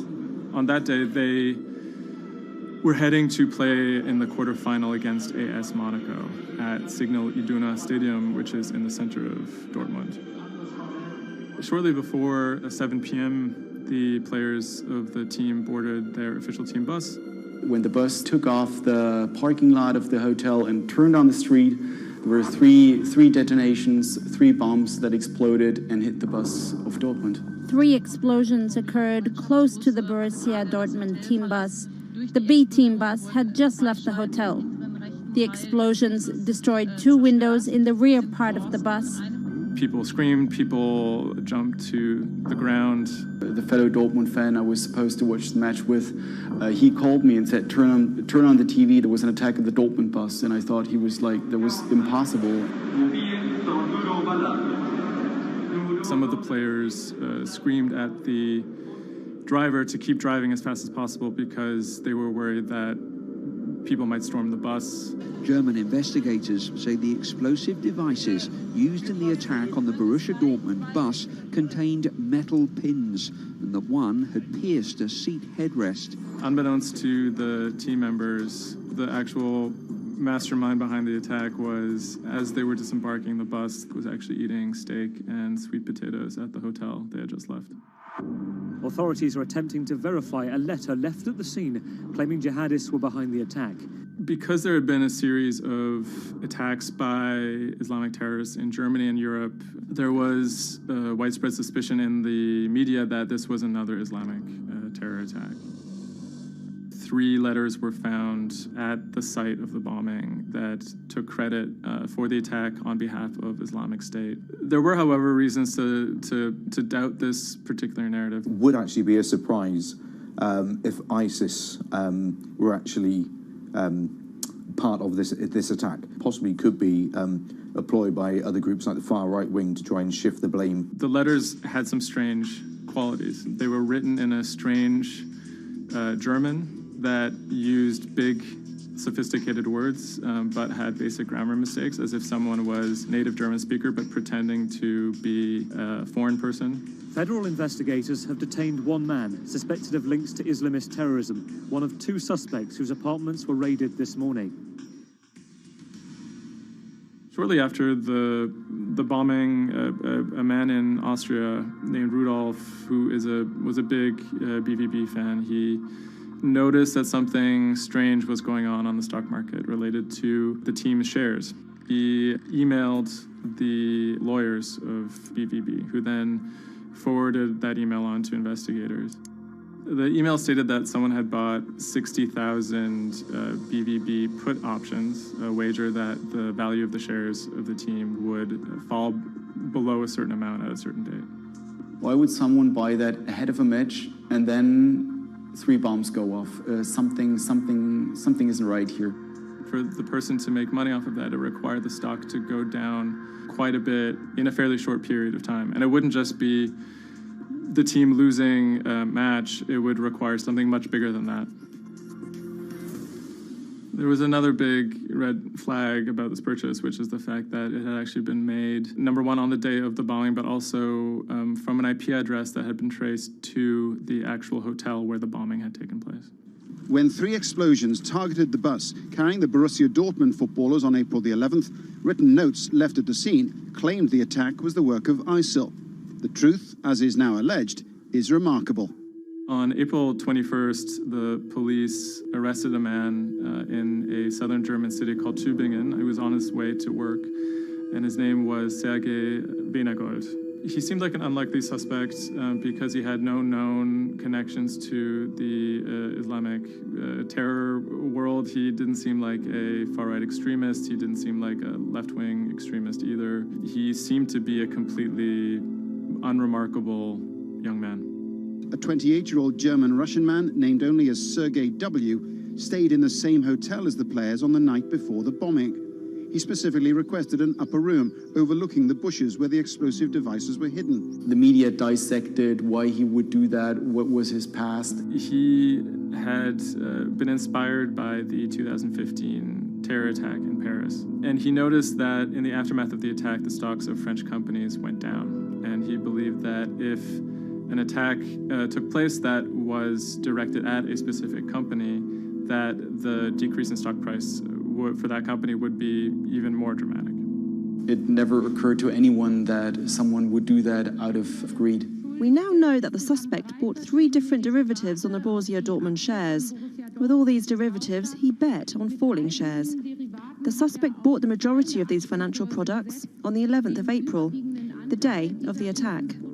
If the plot had been completely successful and the stock had reached a value of 0, Venegold would have made up to 570,000 euros, or the equivalent of about $608,000. Ultimately, the plan completely backfired. The attacker, Sergei Venegold, didn't make any money. In fact, he lost money. In court, he would be extremely quiet. He usually kept his hands clasped together. One of the lawyers actually commented that he had never seen a defendant act so calmly. Venegold had served some time in the German military. From that information and from online research, he was able to figure out how to assemble remote detonated bombs that would do what he hoped to do. There were a few days of extremely emotional testimony, including the soccer players who described doubting whether or not they could ever play another game again. It brought everything back up, and it didn't quite help them to kind of process what was going on. Throughout it all, he sat there completely silent. The big mystery that was swirling around the trial was the question of why he may have simply done it because he wanted to impress a woman. Rebecca is a young woman who has a very troubled home life. She ultimately sees her relationship with Weinergold as an opportunity to leave that troubled home. Weinergold is a Russian immigrant to Germany. He speaks with an accent. He has anxiety in large groups of Germans. She begins to resent the fact that he has these fears and feels a little bit trapped. Rebecca attempts to dump him on multiple occasions, and he threatens to commit suicide if she leaves him. Weinergold apparently told Rebecca that she would soon be seeing a surprise. After being dumped via text message, he apparently began planning for this attack in earnest. Weinergold was charged with 28 counts of attempted murder, which carried a maximum sentence in Germany of life in prison. He claimed that he had nothing to do with the attack, but as time went on, he admitted that he had actually been the person who had built the explosives and had set them off. But he claimed that he didn't want to actually kill anybody. Ultimately, Weinergold didn't receive the harshest possible sentence. He was given 14 years in prison, but it's still a considerable amount in jail in Germany.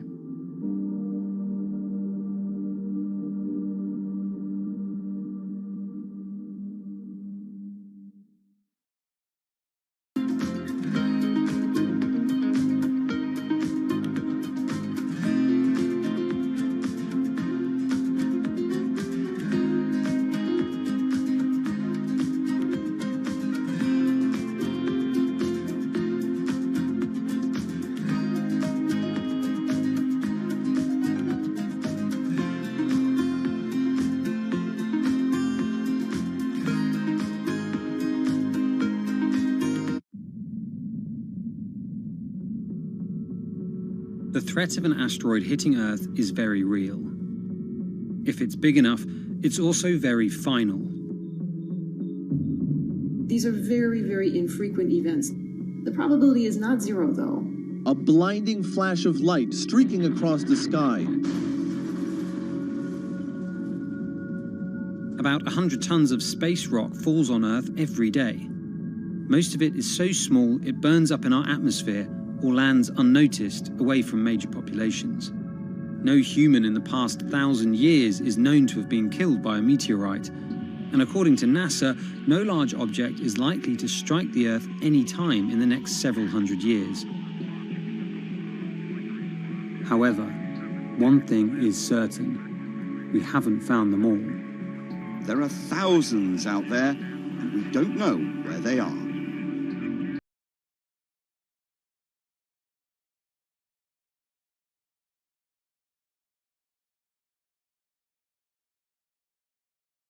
Asteroids in our solar system. They number in the billions. Scientists all over the world are working toward detecting and deflecting the most catastrophic of natural disasters. The race is on to find as many of these objects as we can. We have a way of calculating whether or not an asteroid is potentially dangerous or not. I mean, I think it's something worth investing in.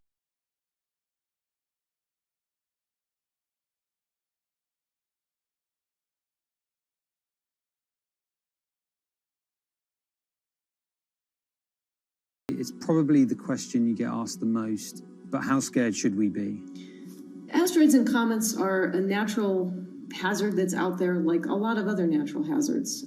These are very, very infrequent events, these collision events, where an object actually impacts the Earth. The most important thing that we need to know about asteroids is when the next impact is going to happen and how bad it will be. What we know is that an object that's about, say, a kilometer across is capable of causing very, very wide devastation across the planet, really, truly global devastation. The object that wiped out the dinosaurs was somewhere in the neighborhood of 5 to 10 kilometers across, so even bigger than that. At a kilometer, it's still going to be very bad and will have global effects. For objects that are capable of causing what I would call sort of regional damage, kind of a large major metropolitan area, a city and its surrounding environment, sort of around 100-ish meters. It depends on the details of the composition and so forth. By the 1980s, NASA was cataloguing near-Earth objects. In 1994, stargazers watched as comet Shoemaker-Levy 9 hit Jupiter. The resulting zone of chaos was estimated to be as large as the Earth, and the event became a turning point in the search for asteroids and comets in our solar system. In 1998, Congress tasked NASA with finding 90% of asteroids and comets 1 kilometer wide or larger. Soon after, Hollywood blockbusters Armageddon and Deep Impact brought attention and fear to the masses. The great news is that the vast majority, more than 90% of all the really large 1 kilometer near-Earth objects have been found. The challenge now is working down to these smaller sizes that are still quite capable of causing a lot of damage, but they're just harder to spot because they're fainter, they're smaller.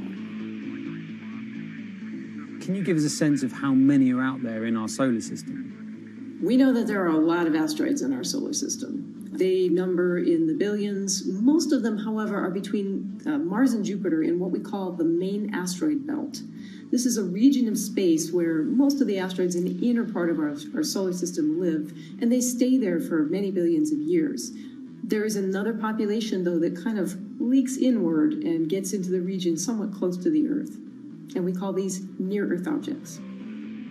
We think that there are millions and millions of near-Earth objects that are out there in the total population. As of today, we know of sort of around 20, 25,000, something like that.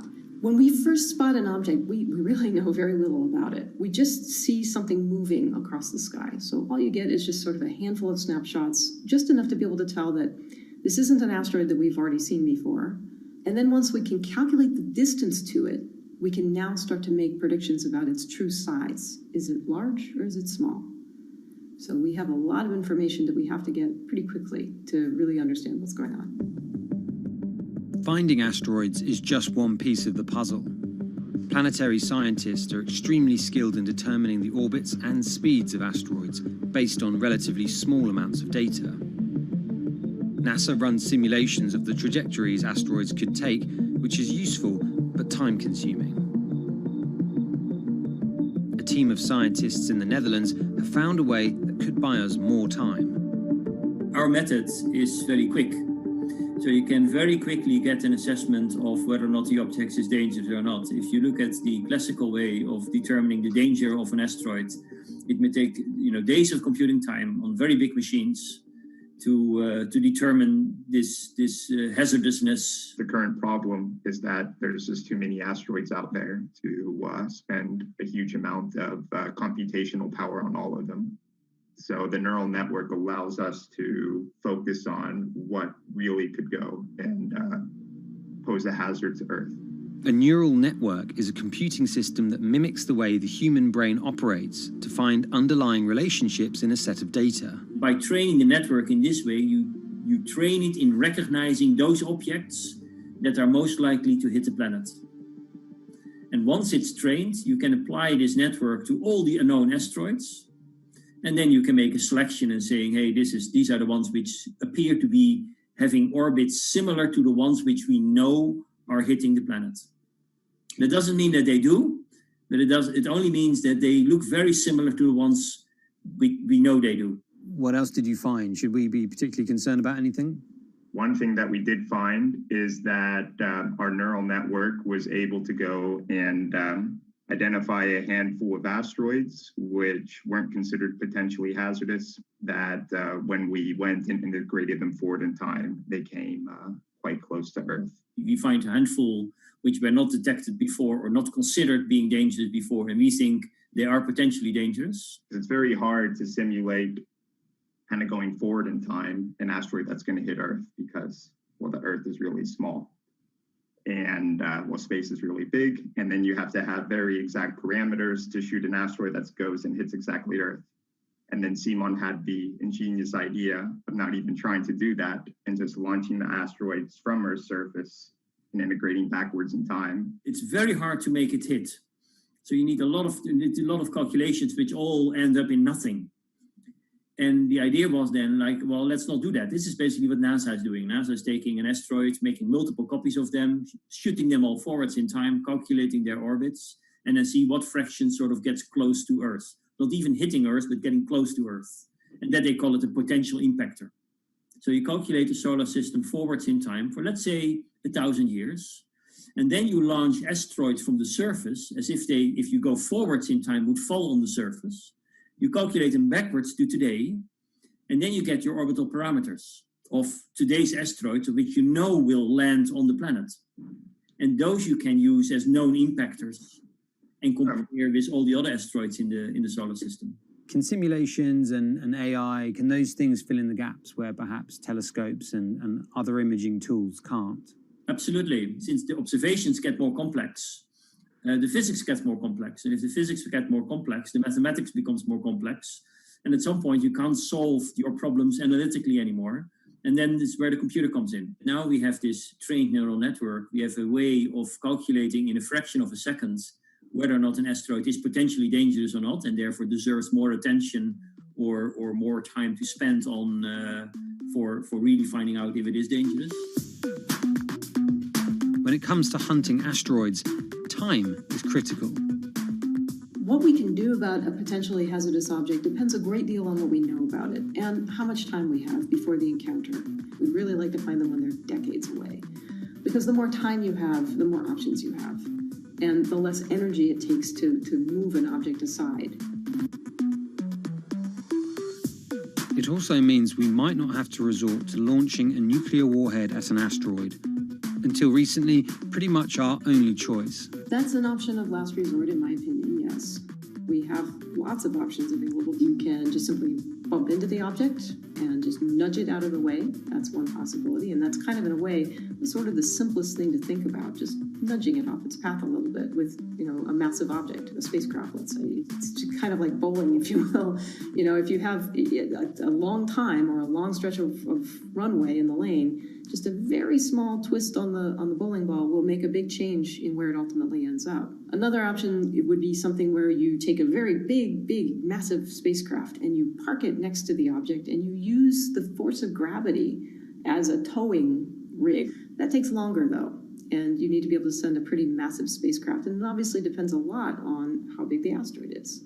Other options start to get more and more complicated, and they range from painting one side of the object a white color and painting the other side dark, and then letting the pressure of light sort of perturb its orbit. In a departure from the lab and computer simulations, NASA has real plans to rehearse kinetic impact deflection. In 2021, the agency will launch DART, the Double Asteroid Redirection Test mission, which will intercept a 160-meter asteroid in 2022. Better to practice now before we have to deal with an actual threat. In the meantime, discovering asteroids is our best bet. Thousands of scientists and amateur astronomers around the world make up an informal network that survey the heavens. But that may not be enough. NASA wants more resources to map our solar system and better technology. We need to ramp up our network of sensors, and also we need to just continue to strengthen our network of international observers so that we can get follow-up, because we find these objects when they're distributed all over the night sky. Once we get more observations, we get better data, we can make better predictions. If you look at the big impactors we have had in the last, let's say, 20 years, or maybe 30 years, or 50 years, most of them we haven't seen coming. So the real danger, I think, comes from the objects we don't know about, and not from the objects we do know about. This particular natural disaster, like a lot of natural disasters and like climate change, is a problem of the global commons. So the thing that we risk collectively is that it sort of then becomes nobody's problem, and nobody takes ownership over it. The asteroids are all over the sky. They just truly cross boundaries and borders with a second's notice. I kind of imagine in the future, maybe lots of small satellites around the Earth that are always going and looking outward. I mean, I think it's something worth investing in. It's our existence at stake. right?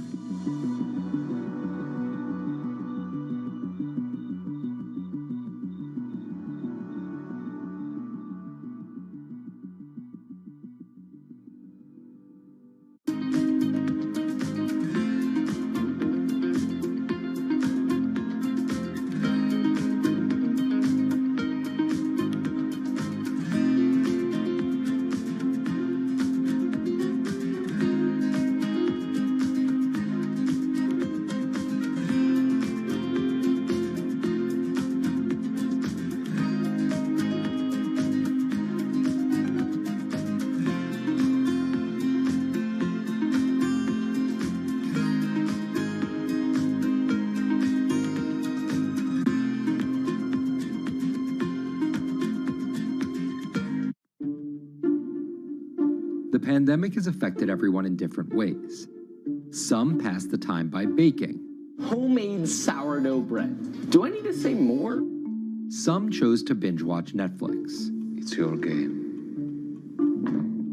Or maybe you started a garden oasis in your backyard. Next, I'm going to put my lettuces in. But for millions of others, I'm going to be posting stocks that will boom. They wanted to uproot the financial industry. Let's just lock it on up and take $15,000.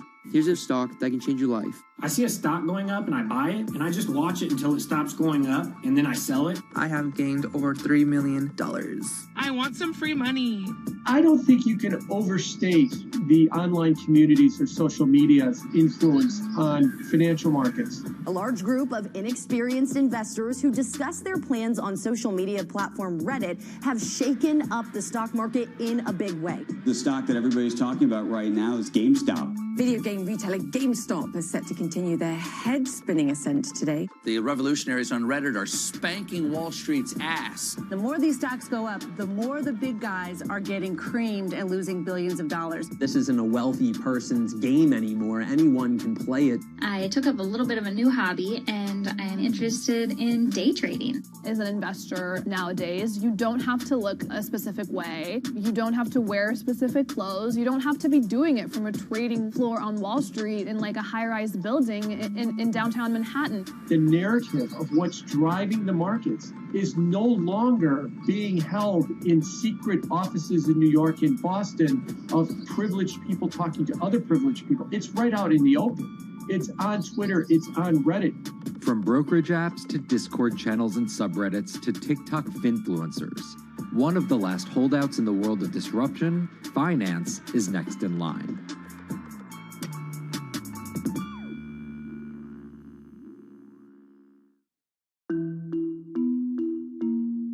Investing should be as ubiquitous as shopping online.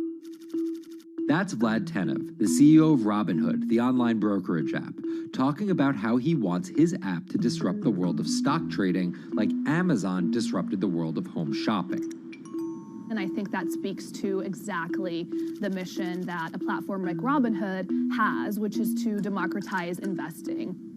Robinhood was started in 2013 by Vlad Tenev and Baiju Bhatt in, where else, Silicon Valley, as an alternative to the big brokerages, but with one big difference. As they were building the social network around finances for people, they realized that there was a gap in the market and that free trading could become something that they could bring to the markets, they could disrupt the industry. While no-fee trading is industry standard today, it was unheard of when it was first introduced. The online brokerage industry was really innovative when they came on the scene 10, 15 years ago, but they kind of stopped innovating where you haven't seen those commissions come down beyond $5 or $6 or $7. Robinhood think that by offering zero commission that they're going to push people onto this platform. And on top of no-fee trading, the customers Robinhood was courting have been long overlooked in the world of finance. So the typical customer of a Charles Schwab, for example, is putting a lot more money in that brokerage account than the typical customer at Robinhood. Even today, with all of its popularity, the median account size is about $240. The Fidelities and the Schwabs and the E-Trades of the world, they look down their nose at those kind of accounts. I don't want a $1,000 account. They're just a headache. I want a $100,000 account. And this is key here, right? Because the thing about Robinhood that's different than every other single brokerage platform is how easy it is to use. The design of the Robinhood app really has in mind a user who might be coming at this absolutely cold. The fonts are very well sized, the shapes, the colors, all of that is something that the founders of Robinhood paid really close attention to. And by creating an interface that catered to a newer investor, they were able to gather a pretty healthy group of customers. And by 2019, they had about 10 million customers. Those 10 million customers were a huge success story for Robinhood, but no one could have predicted its explosion after the arrival of COVID-19. Remain indoors to the greatest extent, and 100% of the non-essential workforce must stay home. What we saw when the pandemic hit was the growth of Robinhood users absolutely turbocharged. And oddly, you saw this surge in interest in stock trading. Then they saw the absolute surge in 2020 in customer growth. And now, by many accounts, they have more than 20 million customers, which is pretty extraordinary. So the next step for them is to figure out how to monetize those users and how, even with their small account sizes, to get them to grow with the company and, as it releases more products, come along with them.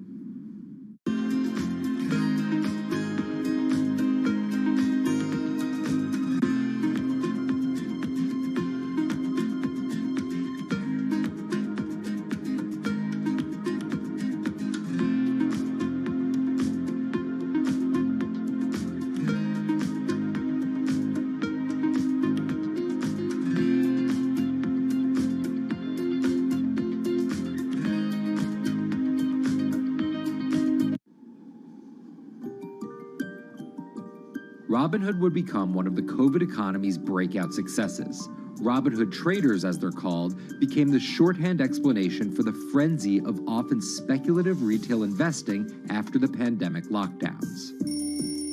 Kids wake up in the morning, they go on Robinhood. They're, in the shower, they check Robinhood. Kids are learning how the stock market works at 18 while they're at school, checking their phones in between classes because notifications pop up telling them what their stocks are doing that day. With these new tools, millennials and Gen Z are investing in the market in ways their parents could have never even dreamt of. That is sort of key when we talk about the divide between older and younger generations, is that the younger generation is exposed to so much more information and tools at their disposal to do what they want in the market. The older generations, you never had the technology or the cost structure that you could play the markets like you can today. So you were stuck with giving your money to a professional investor and paying them a fee to do it. When I speak to young kids, they tell me, I'm making mistakes, I'm losing money. I'm not a perfect investor, but I'm 18, and by the time I'm 30, which will be, 10 years from now, I'm gonna have interacted with the markets for a decade. And so it's a learning experience more so than anything else. And you can look at it and you can say, wow, that's risk-taking, that's dumb, but if you could possibly shave 10, 20 years off your working life versus adding 5 years, I don't think you can fault people for that. But Robinhood is only part of the puzzle. Sure, you can trade on it, but without research, information, and data, you're just blindly throwing darts at different stocks and hoping to strike it rich. Wall Street forever has always run on what we now call narratives or memes. People telling rumors to each other have been around for 100 years. On Wall Street, information is its own currency. Historically, either you had it or you didn't, and the people who had it had a huge advantage. In the past, those narratives and memes didn't have a network effect. It would be one person telling another person over the phone. In fact, when I broke into this business in the 80s, a lot of people used to complain that they weren't on the call list to get those ideas. Social media changed all of that. Fast forward to 2021, that's being done on the internet now. And that's being done on Discord and Twitter and StockTwits and Reddit. And the impact is very similar, but orders and orders of magnitude larger. As social media has played a bigger part in our lives, it's also played a bigger and kind of more important role in how people find investing ideas online and on these platforms. How do those ideas spread? On TikTok. Yes, that TikTok. Soon may the weatherman come to bring us sugar and tea and rum. People aren't just going to it for sea shanty videos. The personal finance hashtag on TikTok has garnered 3.5 billion views from its 1 billion monthly active users.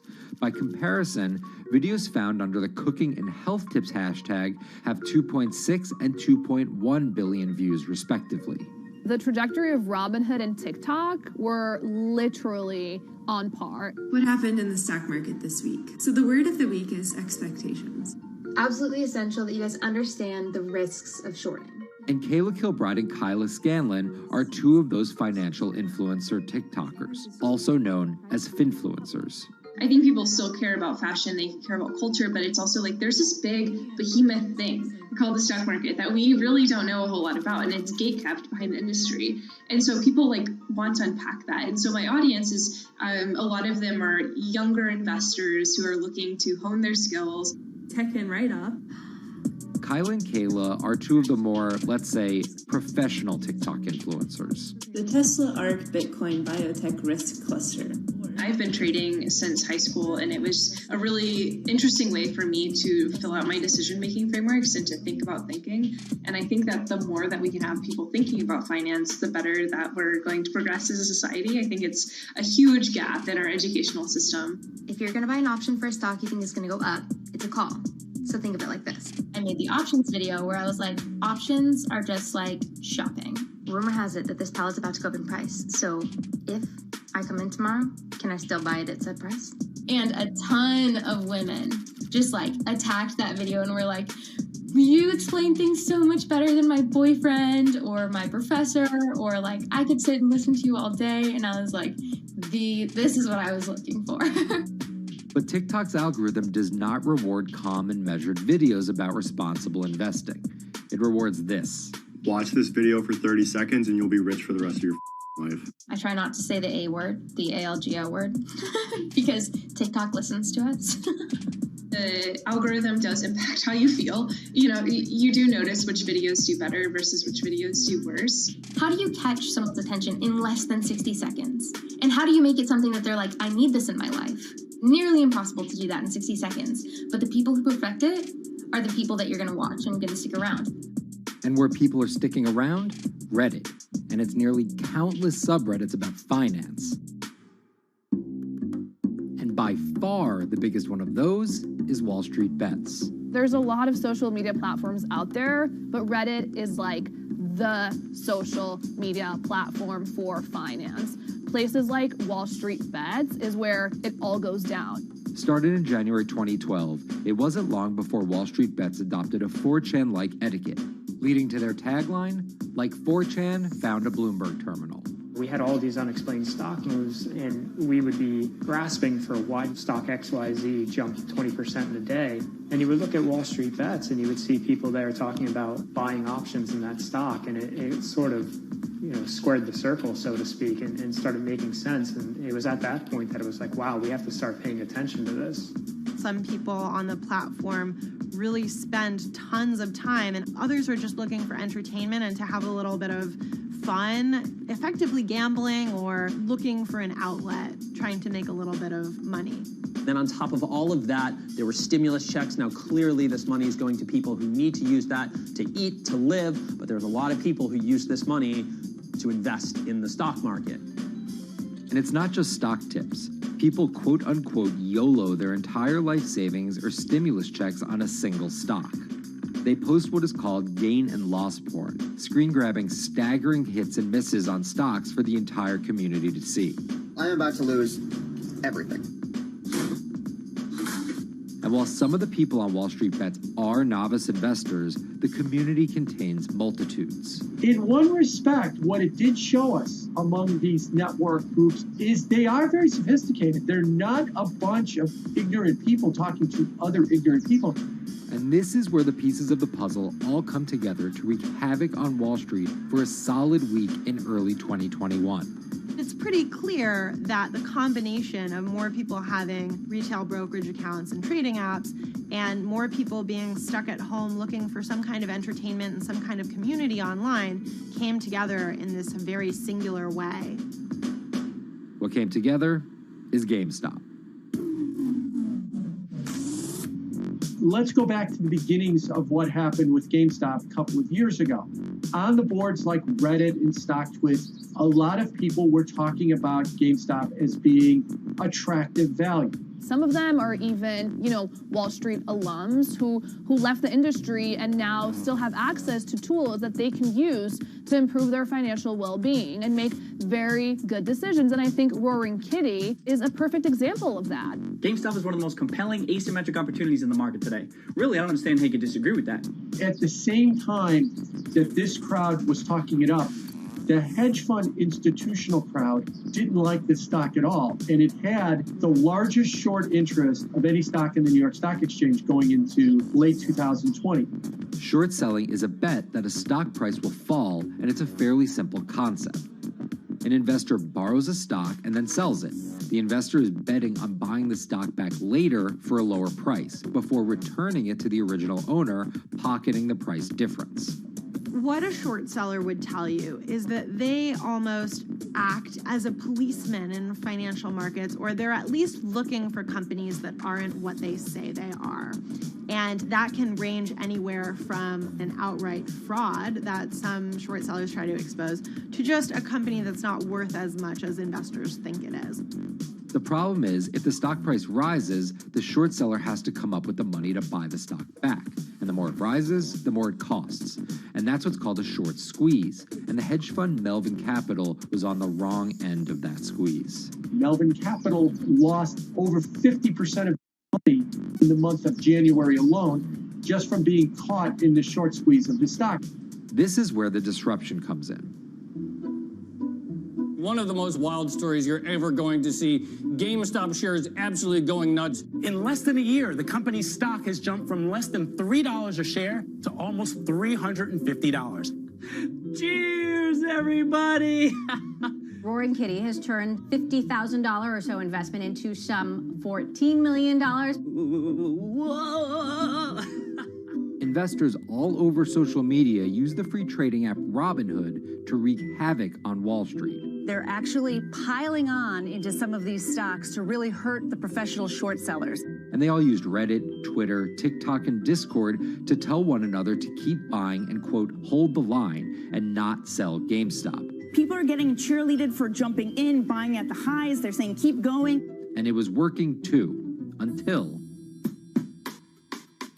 Thursday morning, the trading app Robinhood sent out this tweet. In light of current market volatility, we are restricting transactions, including GameStop. People were really angry. Robinhood was supposed to allow the regular people to play the same game these big boys are playing. But instead, we were all taken for schmucks, and they screwed us.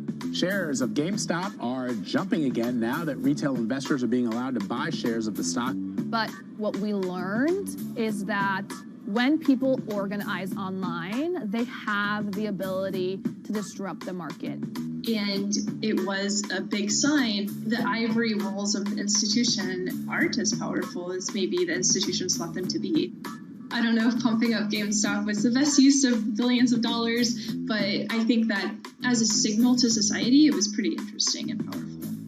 The GameStop saga was so impactful that both Vlad Tenev and Roaring Kitty were called in to testify before Congress to clarify each of their roles in the saga. One thing that's emerged from the congressional hearings is that they're interested in how retail brokerages make money and whether they're keeping the best interest of their customers in mind, but it's pretty fuzzy as far as what they would actually do as a result.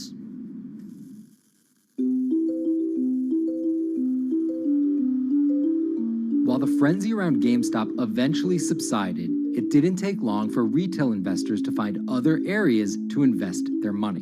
Take a look at Bitcoin going bananas over the weekend. Bitcoin forms a brand new all-time high. It was after GameStop started to drop that we saw Bitcoin really go up to over 60,000. How much further does this rally have to run? It's compelling to say that money shifted from one venue to the other. While correlation doesn't equal causation, there's a chart out there showing an inverse correlation on meme stocks going down and cryptocurrencies going up.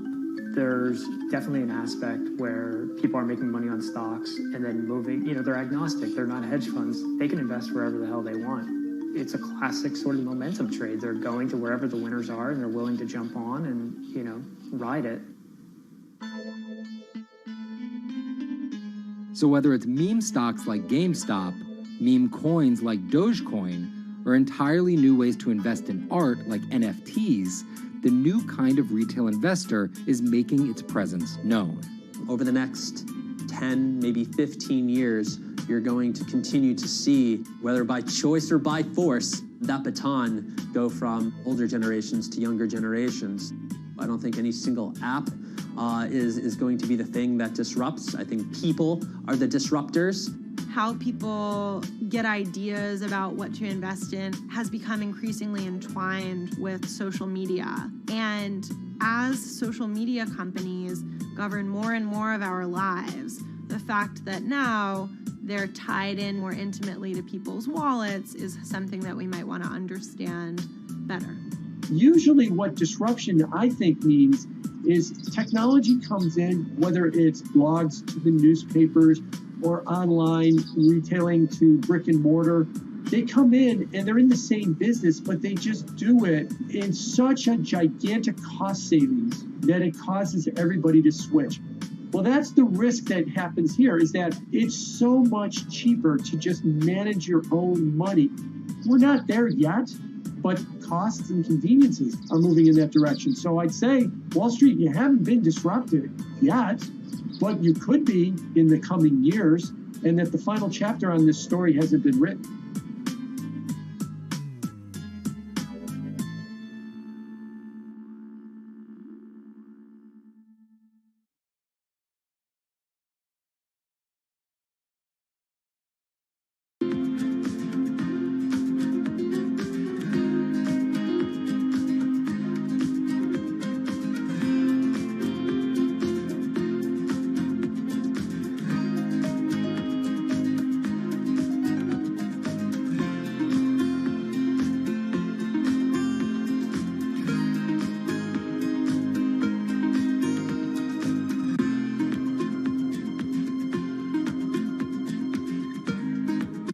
Meet Bloomberg's own David Nicholson. Now, his happy place is out in the field, on the open road.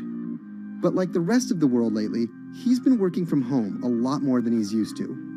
COVID-19 has prompted a massive urban exodus as professionals of every ilk yearn for more space to live and work.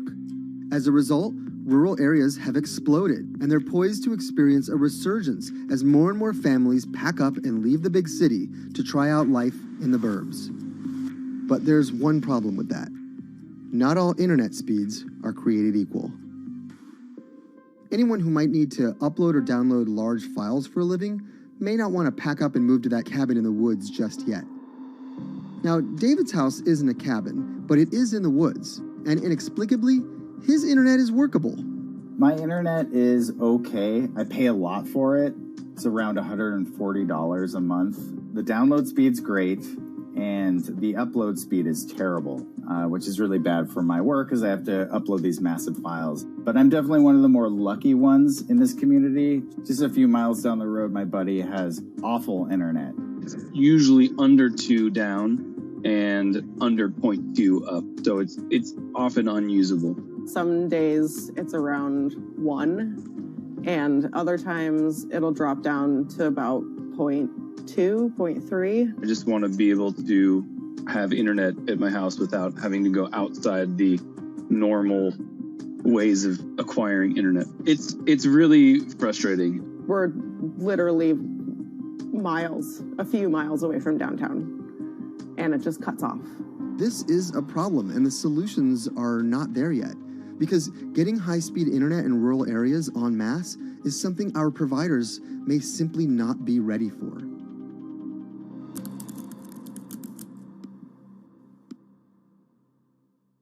If your internet service doesn't have fast download and upload speeds, then you don't have high-speed harmony. You have. Americans on average pay about $70 a month for internet at home. But in rural areas, it could cost a lot more for a lot less service. So the pricing for a fixed wireless provider here can be something between $80 and $150 for about 25 megabits per second. However, gigabit service, which is 1,000 megabits per second and symmetrical, is running at about $119 a month or $130 a month. That's John Paul. He co-owns Spiral Fiber, an internet service provider here in Nevada County, California. And for the past 10 years, he's been trying to bring an affordable fiber optic network to town. It all started when he applied to be part of the pilot program for Google's fiber service. Across the country, civic boosters have been going to extremes, chanting, singing, Google in the morning, and marching, trying to get the search engine giant to look at their town. The internet these days is crucial to be in the world, to be a part of the world, and to be connected to your community. Google ultimately went with Kansas City, Missouri, which left Paul on a mission to get funding to lay out fiber optic networks for gigabit service. Over the next several years, he would attend conferences and pitch venture capitalists and apply for grants to make his vision come to life. One of the biggest roadblocks to building infrastructure for the internet here in the United States are the existing large providers. They have their land staked out. They would prefer that nobody come in and compete against them. In 2013, we applied for a grant. We went down and met with the commissioners at the California Public Utilities Commission. It was an arduous process to get funded, but we finally did against all odds. We got a $16 million grant, and then we went out to seek venture capital. Then, in March of 2020, the pandemic hit the world. Everybody got locked down, and everybody came home, and everybody started using the internet. And I remember seeing on one of the local fixed wireless providers' websites, they've said, hey, we know you're all staying home, but please don't use too much video, and please don't use too much bandwidth. And I thought, that doesn't work. The U.S. connectivity gap is far greater compared to countries that are considered its peers economically.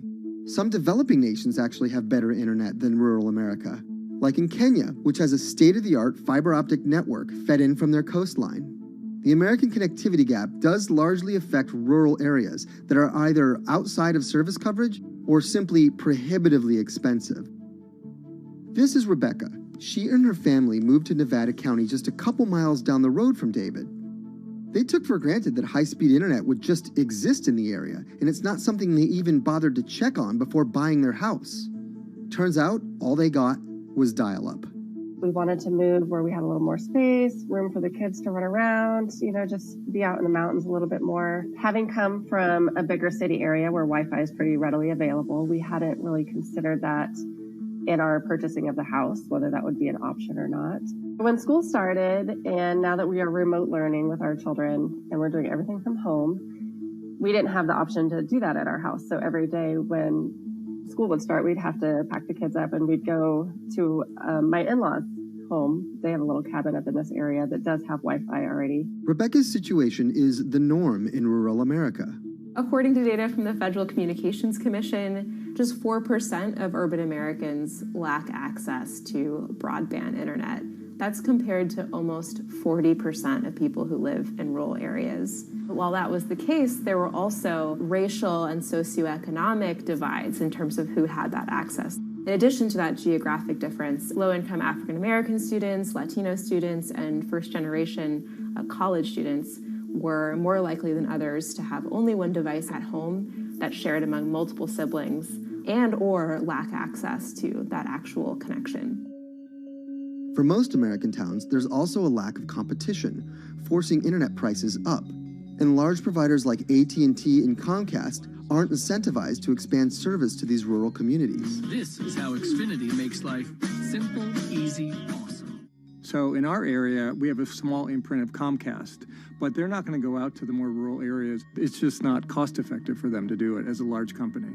In order to lay fiber cable, you're actually physically digging trenches into the ground. And for internet service providers, they're primarily focused on maximizing their profits.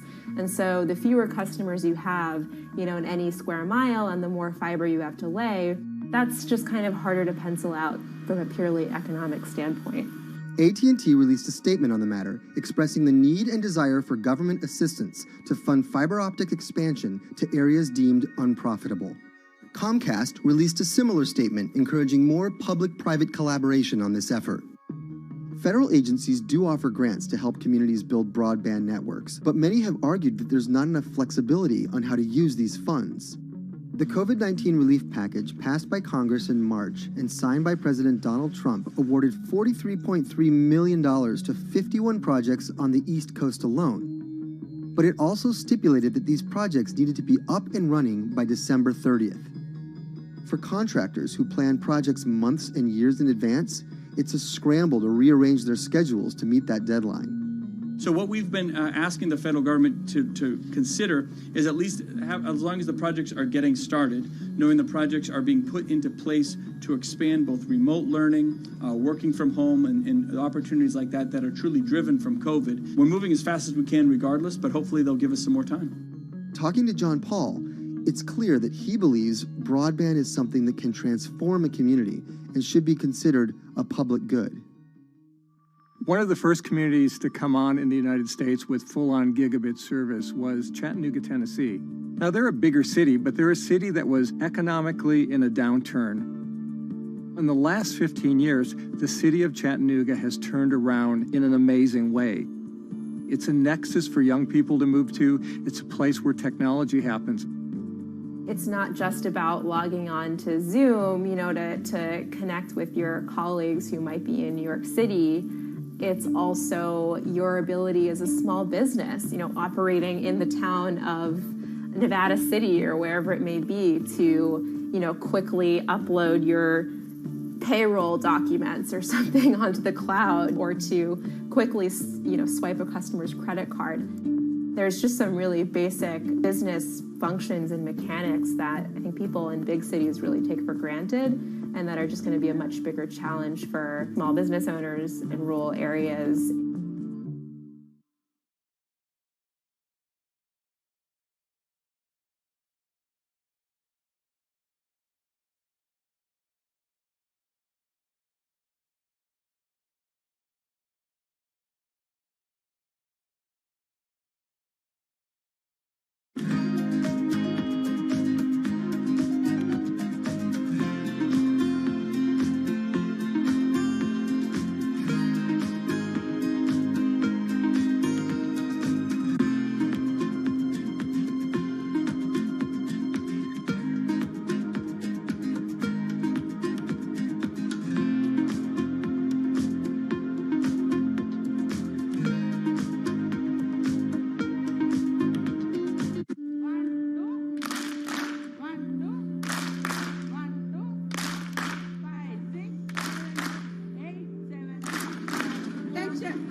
Historically, the marginalized people, you call them as untouchables or Dalits, they have been kept away from the center of the knowledge.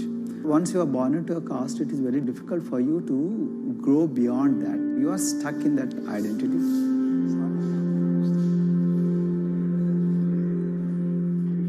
I think education is the best way of liberating them. So that's how I chose to work in education sector.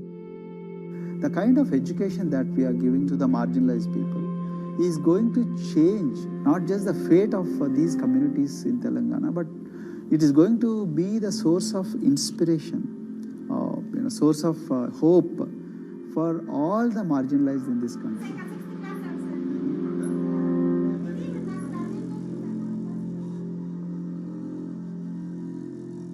Greatest blight in India is the system of caste. For generations of Indians, the social code known as the caste system has defined how people earn a living and whom they marry. Although outlawed 7 decades ago, castes remain a significant factor in deciding everything, from family ties and cultural traditions to educational and economic opportunities. Dalits, people who are on the lowest rung of the caste system, constitute almost 1/5 of India's population of 1.3 billion. Not able to afford the high tuition of private schools, many are forced to attend government-funded institutions, which in the past have suffered from poor infrastructure, lower education standards, and high student-to-teacher ratios. But Dr. Praveen Kumar is trying to change that.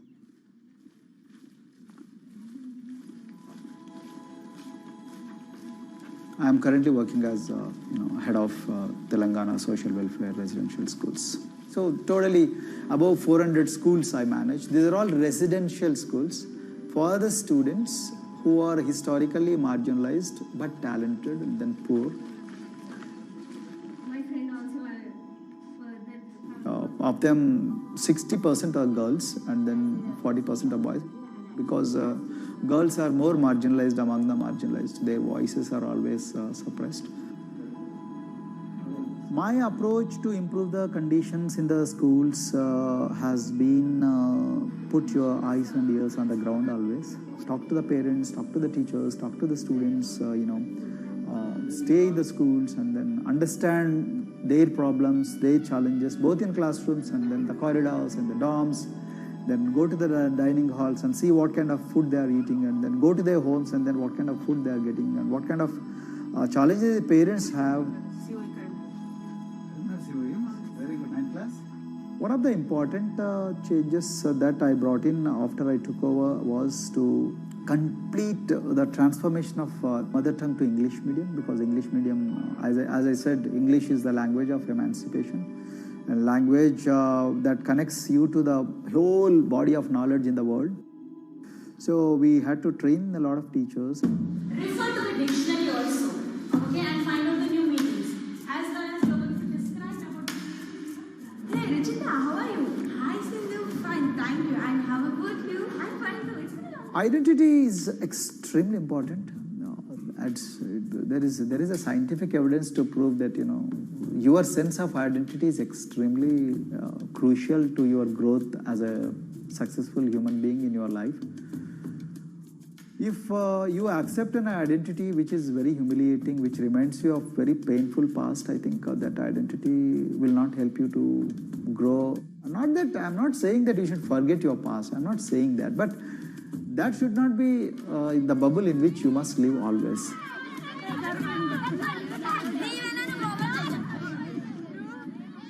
Sweros is an alternative identity. S stands for state, W stands for welfare, Aero, SW and then Aero is Swero. So the idea is your dreams have to be skybound. So that is what we are trying to achieve by changing the identities. Like, you say, I'm a Swero and I aim to be a doctor. I am a Swero, I aim to be a top-notch engineer. I am a Swero, I aim to be a top bureaucrat of this country. I'm a Swero, I want to be a very good actor or, a musician in this world. So these are the positive images that are associated with the identity.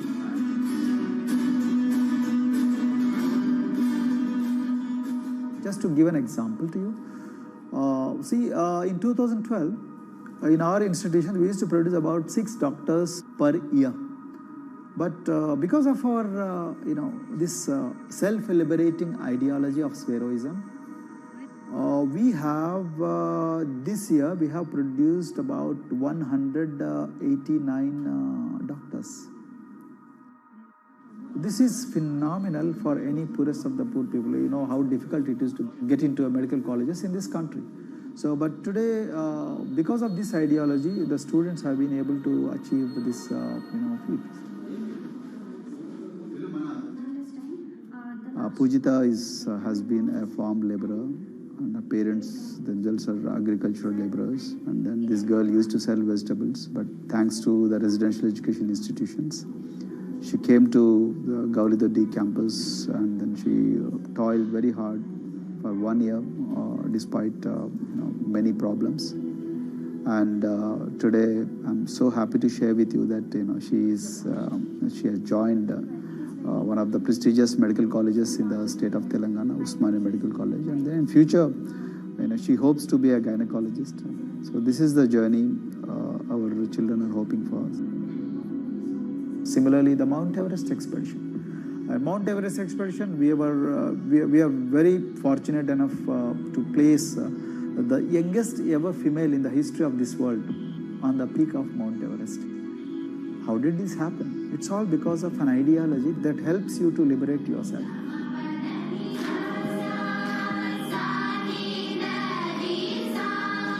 We brought a lot of extracurricular activities and most of them got institutionalized now. So for example, music. Similarly, the games. We have so many coaching academy. We have boxing academy, we have wrestling academy, we have handball academy. So we have, kabaddi, the traditional Indian sport. We have golf. We have introduced the golf also. Like golf is generally played by so-called rich people, but today even poorest of the poor people also are being trained in golf in our schools. Wow. So our intention has been to give all 360 degrees, type of opportunities to the students, so that whoever is interested in whatever activity, they can go and then do it. Break the barriers, break the fence, at least mentally, because poor people have been programmed to be victims, programmed to be subjugated, programmed to be on the margins, always, programmed to feel inferior. We wanted to change all that. There are certain games which are exclusive to rich people. There are certain languages which are exclusive to middle class and upper middle class in this country. To put it in one word, the sole aim of introducing all these co-curricular activities is to break the stereotypes which are recklessly imposed on these people. Their stereotypes Dr. Kumar knows all too well. Born a Dalit, his grandparents were labourers and access to the village well was restricted. Dr. Kumar credits his parents' belief in the power of education with helping him realise his aspirations. He went on to join the Indian Police Service, attended Harvard University, and then began pursuing educational reforms back home. I attribute whatever I am today, it's to my mother primarily. They educated me in the village, although there were no good schools. So then I stayed in social welfare hostels, the hostels which are managed by government for the poorest of the poor kids. I passed with reasonably good grades. Then I went to university and then I faced worst form of discrimination in the universities. Like there were, in those days I'm talking about, so the bathrooms and the toilets were exclusively meant for scheduled castes and scheduled tribes. We used to fight discrimination on one hand and then again, try to excel in academics, day in and day out. So that's how I came to education, because I deeply believe that education is the only important weapon that can really, place the poorest of the poor people from a very victimhood orbit to a prosperous orbit. I think in future, this is going to be a game changer for the marginalized in this country.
If you look at a thermal image of a city and then compare that to a map of vegetation, you'll find that where there's greenery, the temperature is lower.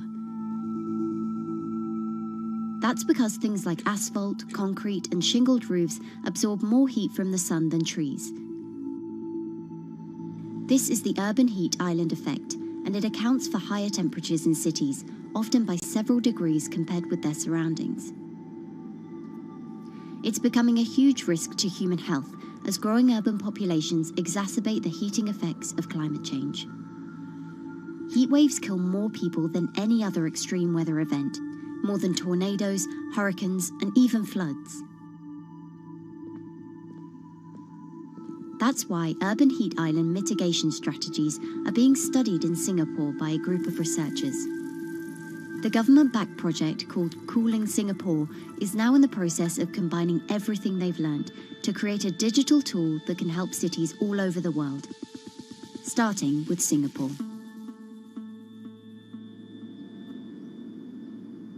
In Singapore, close to the equator, temperatures regularly rise above 32 degrees Celsius or 90 degrees Fahrenheit.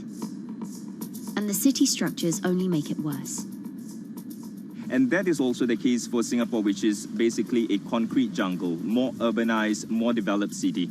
And even in Singapore, what you have is a situation whereby there's a temperature difference of 7 degrees Celsius between the more urbanized and the more rural areas. The government has taken drastic steps to keep temperatures down. This is Gardens by the Bay, an award-winning park, and inside this greenhouse is a pleasant 24 degrees. That's because the dome, along with 24 nearby towers full of thousands of people, is chilled by what's probably the world's largest underground district cooling system. It uses a large central plant that cools water and then pipes it into banks, residential towers, an exhibition centre, shopping malls, and the city's iconic Marina Bay Sands hotel and casino complex. So one of the biggest perks of using this system for the buildings is that they can save 40% in terms of electricity usage compared to your traditional air conditioners. And with Singapore relying on natural gas for most of its power, this new system means emission savings equivalent to removing 10,000 cars from the city's roads. That has big implications for the rest of the world. If things stay as they are, more than a third of the world's electricity could end up being used to cool buildings and vehicles by 2050. As the world gets hotter, gets warmer, there is a greater need for air conditioning and as well as refrigerators, for instance. And the more people are buying these household appliances, the more energy usage they use, and they release heat more, and that then exacerbates climate change. It's a vicious circle. And so since 2017, researchers at Cooling Singapore have been identifying design solutions that reduce our need for so much cool air in the first place. One thing many cities have in common, and that's the importance of vegetation. That's a very important measure to mitigate the urban heat because of the shading effect, of course, and the psychological effects of the vegetation, and also because of the possible evaporative cooling effect of the vegetation. Vegetation can be, of course, on the ground floor in form of trees and shrubs, and you can walk under them. This is the so-called canopy layer that the vegetation forms above us. But vegetation can also go up the facades of buildings, and it can go to the roof of the buildings. Luckily, Singapore has been striving for the garden city feel for quite some time. It was a vision initially introduced by then Prime Minister Lee Kuan Yew in 1967 to make life more pleasant for people. And today, Singapore is one of the world's greenest cities in terms of urban vegetation. Kampung Admiralty, a community centre that contains health facilities and social spaces, now provides more green space than the plot of land it was originally built on. It's topped by a roofscape of staggered terraces covered in local plants, which functions as a community park. And a village green in the centre that contains farm plots for residents to tend to. Park Royal on Pickering was designed as a hotel in a garden that doubled the green growing potential of its site. There's now 15,000 metres of sky gardens, reflecting pools, waterfalls, planter terraces and green walls. And the government has big plans as well. Singapore actually has a plan to plant 1 million trees and add more green spaces over the next 10 years. It is actually a mix of one thing to reduce the urban heat island effect, but on the other hand is also to get the people to be more connected to nature. But it's not enough. The city-state has still been warming twice as quickly as the world average over the past 6 decades. That's why Cooling Singapore has developed a catalogue of other potential heat mitigation measures. When you try to mitigate the urban heat island effect in a city or in any building, in a village as well, the first place to start is by shading of the windows. You have to keep areas clear so that the wind can move through it. Water of a certain depth can act as a very good thermal buffer. If you have to construct heavy buildings such as high-rises, at least you can make the surface, the facade, less heavy, and you can protect it from direct sun penetration. We have to make sure that no combustion engines will be in the city in the middle, in the medium to long-term range. So ideally, the electricity production is outside of the city, and you bring just the clean electricity into the city. You can at least minimize the use of energy in the city, and you can start to slowly convert the roofs, the facades of the city into production areas for renewable energy. In Singapore, unfortunately, this is a limited option, but in the long run, it could produce up to 20-25% of the energy, of the electricity needed in Singapore if all the roofs and the areas in the buildings, on the facades would be used to do that. With so many different ideas, Cooling Singapore is also designing a virtual model of the city to test them out. It's called a Digital Urban Climate Twin, or DUCT, that will calculate how each element of the city's design will impact the urban heat island effect.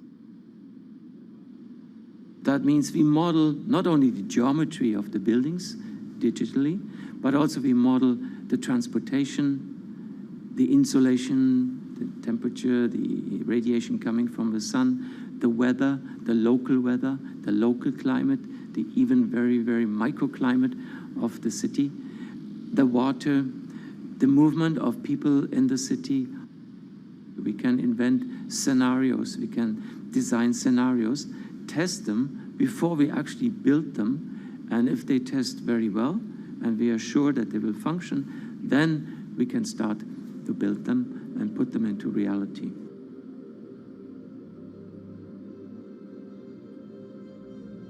Singapore will be using this new tool to figure out which actions it should take next. And the model can be applied to any city, whether it needs to keep heat out or keep heat in, which will ultimately save energy, slow climate change, and improve our quality of life.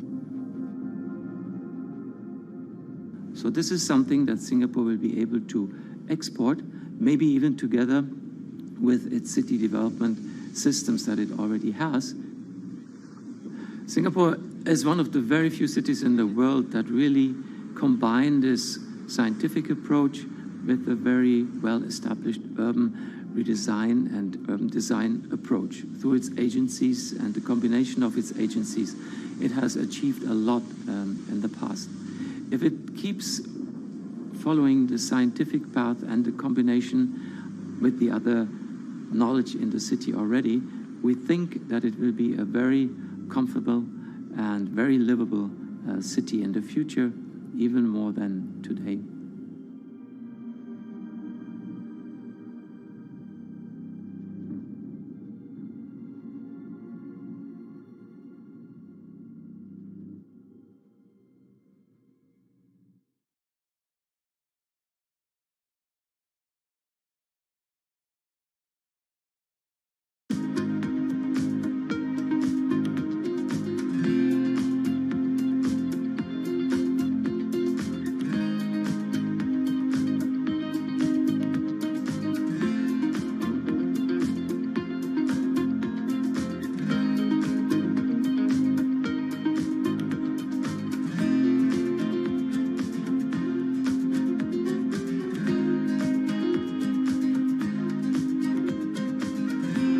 Times are tough. Jobs are scarce. It's risky to be outside and around others. Seems like there's very few ways to make extra money during a pandemic. So I guess I'll just hunker down and binge social media until this all blows over. Wait, don't these people make money? How do these people make money?